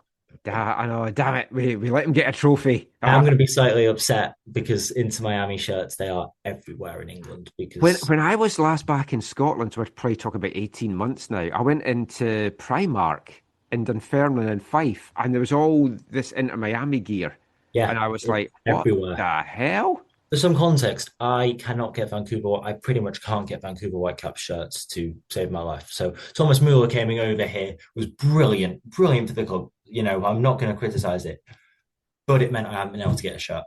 And I've got two from older years that I've just found online. I've just gone, I'll grab them. But I'm just hoping that the effect is I can get one in the future. Because anyone that's listening to this, if you've got a spare shirt for Kian, or Nathan at the Caps, if you're listening, like by the time you hear this, Kian's going to be back in England. Sort him out a shirt. Come on. I mean, the 50th anniversary ones are like done and dusted now. There's got to be a big batch of them that you can get. What size are you? Adidas men's medium. Okay. So someone will sort you out. They've got nothing. Someone rang the club shop and they laughed at him. So it's the fact that it's just that there's none left. But I mean, there's got to be. There genuinely is. But yeah, I mean, you don't need it to have Mueller on the back. No, not at all. You just want a shirt. Yeah, a shirt. I don't. Okay, someone listening to this is going to be able to sort you out. I appreciate that, man. Let's do that as a little Christmas gift for Kian for all the coverage and support he's given the team this year. I mean, to be fair, I've done well for myself. I've been given 3 scarves and a T-shirt from the Can Champ final. Oh, and a flag. I got a flag, which is very cool. Yes. Although the flagpole can't come home with me, but it's too big for my suitcase. Oh. What have you learned about Canadian football? And by that, I mean soccer and not Canadian CFL. I mean, I'm happy to talk about CFL as well because I managed to get myself to BC Lions. I got accredited with my home university to go cover them. Yeah, well, there's a couple of bits coming out on that. Effectively, my angle was American football is quite a big, North American football, to anybody listening, is quite a big deal out here.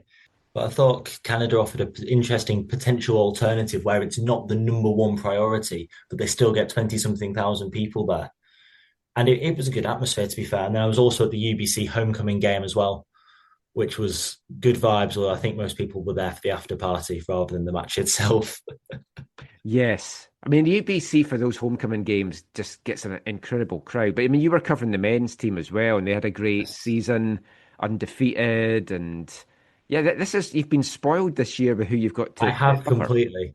I mean, what do you feel the quality of the game of soccer we'll call it, to avoid any Canadian football confusion? What do you Can I call it actual? Can I call it, like, if I'm talking about Canadian football, I refer to it as throwing football if you want. Yeah, throw ball. We'll call that throw ball or pigskin, and then we'll call football Whitecaps football. But what have you made of Canadian football then as a whole? Whitecaps, the women's game, the college game, the national team. I've thoroughly enjoyed it. So, well, the Whitecaps obviously brilliant. We've waxed lyrical. I'm sure we will continue to do so in a minute. But like the Vancouver Rise, they got great support, and I never got to watch them play because for some reason they had 3 away games to end the season, and then a game playoff game the day before my exam. On a complete no commitment, man. On a completely unrelated note, the guy who's designed the Canucks schedule, I'd like a word with them, please, because they have picked this schedule 1-to-1, so it mirrored the day before my exam timetable. So I'm revising the night before. I can't really go out because it'll be late by the time I get back, and then an early exam. I can't do it. Pretty much 1-to-1. Like, I haven't got any exams for my last week. They have 5 away games. What's this about? The East trip of the season is when they're doing you a favour. Trust me. You don't have to watch that. The Canucks are one of those things where you kind of almost feel you have to do when you're out here. Canadian football's, it's good. There are some top players. There are some, I mean, at UBC, for example, there are some great players. I've thoroughly enjoyed watching them. I haven't watched enough CPL, pure because it's been on One Soccer, to be quite honest, and I haven't bothered buying a subscription because I'm not here for very long. But yeah. Plus, you don't have a car at the moment, so getting out to Langley as well for games is not exactly easy. That would have been difficult. I mean, I think actually they finished the season fairly early because they didn't have playoffs. Yeah. I mean, what do you make of Vancouver then as a soccer city? Do you feel it is a soccer city? Yes. How's it going to embrace the World Cup, do you feel? I don't know, because the games here aren't going to be too exciting. What we need is the first one to be like 6-6 or something like that, an insane game. Because I think, I haven't looked at the schedule. I cannot afford tickets or the flights or any of it. I'm a student. So yeah. I know, because I was like, you were probably hoping, if England's there, I could maybe get over, and I'd at least if England's you'd there, probably have somewhere to stay. Someone would put you up. I could probably blag my way through it, but it's all just really expensive. Yeah. Oh, I know. I've been pricing out Boston for Scotland, and whereas flying there is okay from here, because obviously there's not tons of folk going from here to Boston for games. The accommodation's like insane. We're talking about that in a recent show. How big do you think soccer can get in Vancouver? I don't think it's going to usurp hockey anytime soon, but it can definitely cement itself as the Whitecaps can cement themselves as the top sporting entertainment market behind the Canucks in the area comfortably, because it's very entertaining. It's different to what you'd usually expect, I think, from at least Canadian sports. I know my understanding is you go to most of the games just to have a chat and there's sport on in the background. We'll enjoy that. I think, it can be that, but I think football is more, it's not that. If that makes, I don't think what I've said makes sense. You get the vibe I'm trying to go with. It makes sense to me because it's like the old Bill Shankly thing. Football's not a matter of life and death. It's more important than that, which is actually paraphrasing what he actually said, but it was off that vein. And when you've grown up that it's in your blood, it is that. And it hasn't got to that level here. But there was genuine disappointment from Whitecaps fans that they lost to Miami. And this is a weird thing to say, but that was great. You need that. It is. You don't need folk to be like, well, next year You want them to Yeah, no, be that's pissed that's off. not the vibe. So I was invited by Vancouver Albion, who, by the way, brilliant to get the young people in. That's the other key. Yes. Get young people in, get kids through. I've noticed the club are really good at that. If you get kids through, you get adults through. So I was invited by Vancouver Albion to a supporters event, and they had all the trophies there. The number of people who refused to take the Western Conference trophy, second place medal is what they called it. I mean, I'm like, yes, I've flown for 4,500 miles. Of course, there's a trophy there. I love it. But there was a lot of people there who were like, no, we're sad. Yeah, because like some of the Whitecaps upset. players as well, although they obviously celebrated winning it and stuff, they felt it's just a semi-final. And I think you need to have that mindset as well to be a winner. You do. I would still have had my picture taken with it. To me, it's still a trophy. Oh, yeah, no, 100%. Like, and again, it's so cool the team have it. It's the first ever. It's cool it's in their hands. But I do get the sentiment, and it's a good thing in a way. What about your future plans? You're heading back now. How much university do you still have ahead of you? Got 18 months. So in England, we do actually, well, when we shouldn't spend too long on the British education system because it's thoroughly confusing, and I have spent too long dissecting it. But we do a 3-year degree. I'm a year and a half through that now. So 18 more months to go. My plan is to spend next season covering the team, despite the time difference and despite some horrific kickoff times for my sake. They're great for Vancouver, but there's one game all season that kicks off before midnight back home, and that's the Montreal game on the last day of the season. Yeah, there's going to be some late nights. There's going to be some very late nights. Are you going to cover English football? Have Yeah. you got the bug now to do some more media stuff? Well, yeah, no, to be quite honest, that's my vibe. I won't want to cover anything and everything. So obviously come to Vancouver for the Whitecaps, but I'm happy to. I think when I get back, I'm going to be at Notts County a fair bit. I'm going to be at, what's it called? Nottingham Forest. Probably not the men's team, but the ladies' team are fourth in the WSL2 in their first season professional, and at that level might go up again to the WSL, which would be brilliant for them. So that's an opportunity. And obviously I can watch English football from anywhere. So I will be covering that extensively when I get home. Cool. It's been a pleasure meeting you this year, getting to know you. Hopefully you keep in touch with us all. Because Well, thank you very much. The intention is to keep in touch and then eventually come back here. Yes. I don't know when. I don't know if that's going to be for like a week on holiday or something like that. I think there's a week I've got my eyes on in August, which is Seattle, Houston, Dallas in a week. Seattle away, obviously, then Houston, Dallas here. Yeah, that's a good trip. Yeah, that's an August, yeah. So that's doable. And where can folk find your stuff online? So you can go to the third subpage. There's a lot of stuff from mine there. I set myself up an X account the other day. I have done precisely nothing with it since. So I am. Well, you followed me and I followed you back. I remember. Yeah, no, you are the only person who is following me. Which is really, actually, that's really sad because I followed 72 people, and that includes friends from back home, and that includes all the Whitecaps journalists who I've been sat with. So it's the X handle at Kian G Football. So that's KIANG Football. It's going to go under a significant revolution over the next few days because I've just finished exams. I set it up a couple of weeks ago and completely forgot about it until you said that. So, but yeah, there's going to be all my football stuff there, a lot more Whitecaps content, opinions, whole shebang. Fantastic. So give Kian a follow. And yeah, it's just been nice meeting you this year, man. And safe travels back to England. Thank you very much for having me on. It's been a pleasure. And yeah, keep in touch and we'll chat soon, I'm sure. Yeah, intend to. See you soon.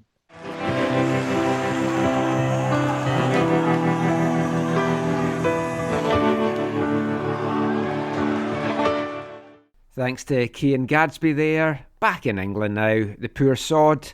Hope you enjoyed that last interview that we've brought you for what has been a absolutely crazy 2025.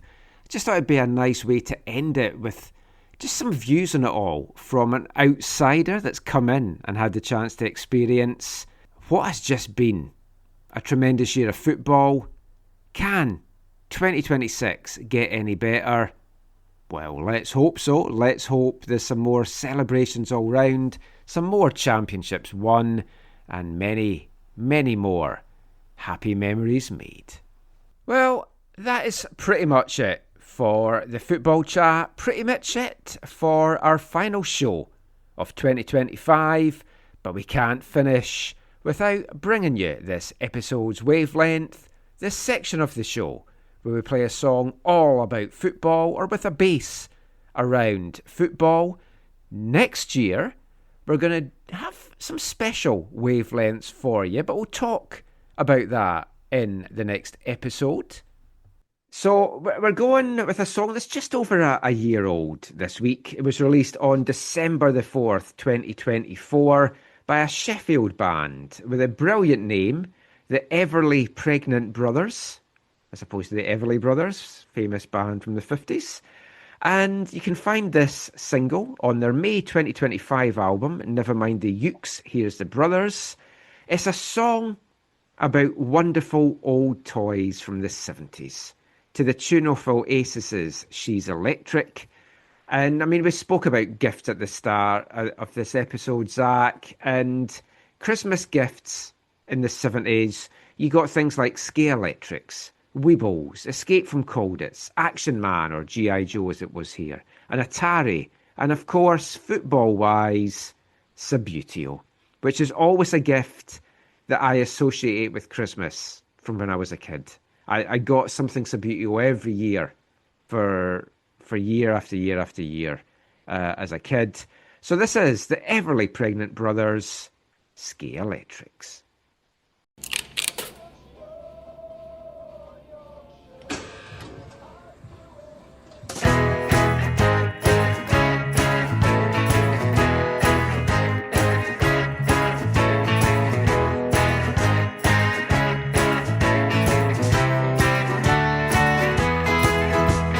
Mate's got Skate Electric, collector's edition of Colditz, and I've just got some old shit that my brother used to own.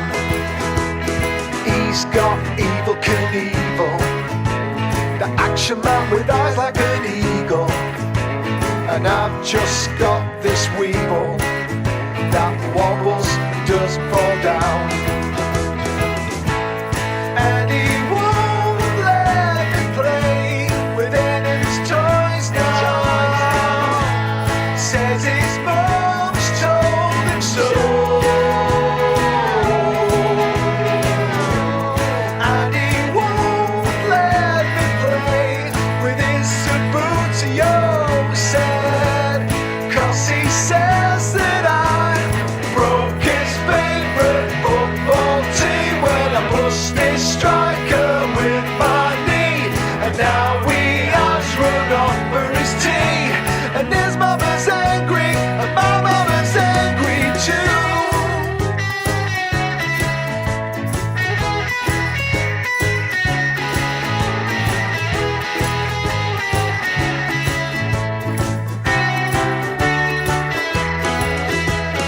He's got that new Atari and a die-cast model Ferrari, and I've got that album Dactari, and I've never played both sides.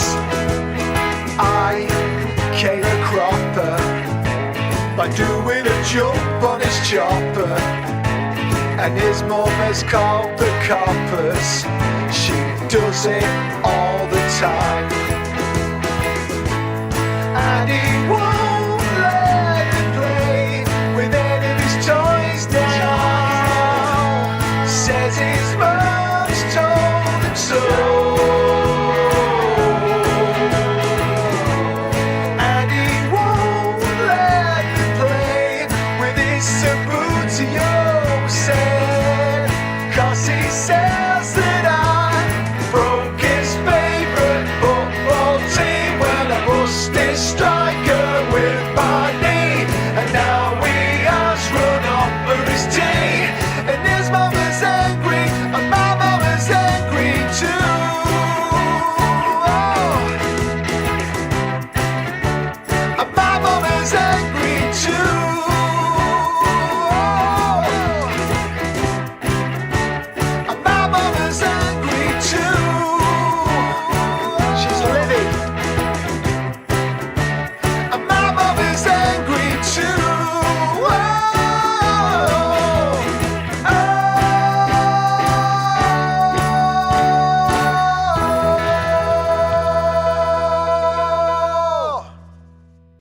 Beverly Pregnant Brothers, Skay Electrics, Name Chicken Sabutio, and a lot of other games. That was the football theme for that. Next week, we start a whole range of World Cup related songs that I'm going to run all the way up and through the tournament. And we'll be bringing you some new segments as well that we're going to be running throughout next year, and a new musical theme as well to take over from our Britpop section. So a lot of fun stuff to come in next week's show and all the shows in 2026. But that's the last one in the bag for 2025, Zach. Any final thoughts from you? Any shout-outs you want to give, or goodbyes to the year? Thank you so much to everyone who listens and engages and chooses to get through all these 3-hour podcasts each week, or 4 in the case of this one, by the signs of it.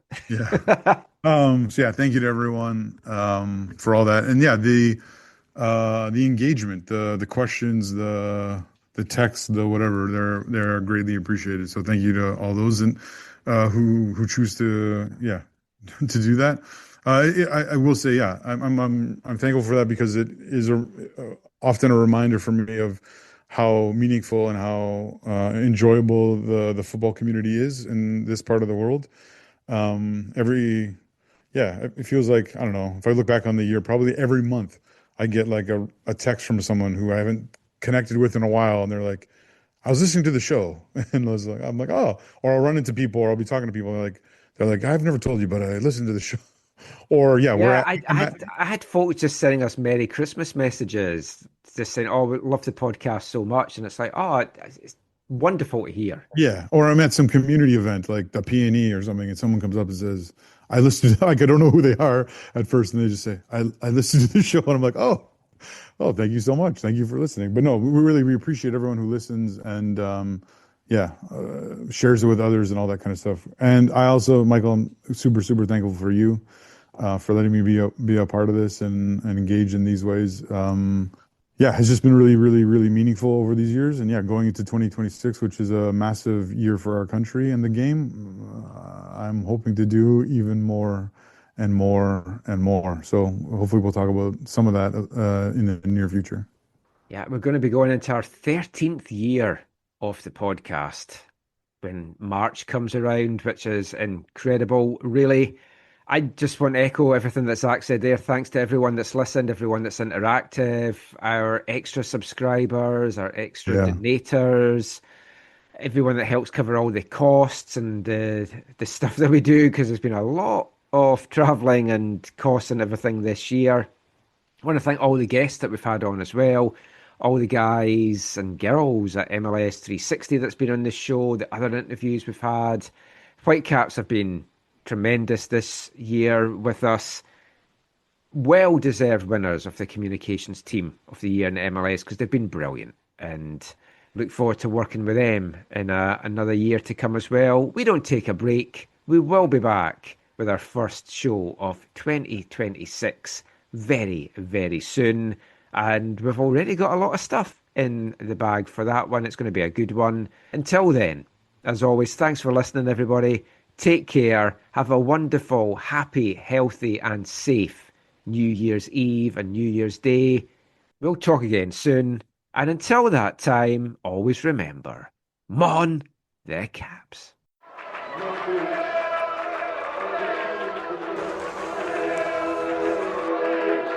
Going to your first match is an experience you never forget. The atmosphere of what's going on around the pitch looks beautiful, and you always look and go, wow, I'd love to play here one day. If you get the bug, it's going to stay with you for life.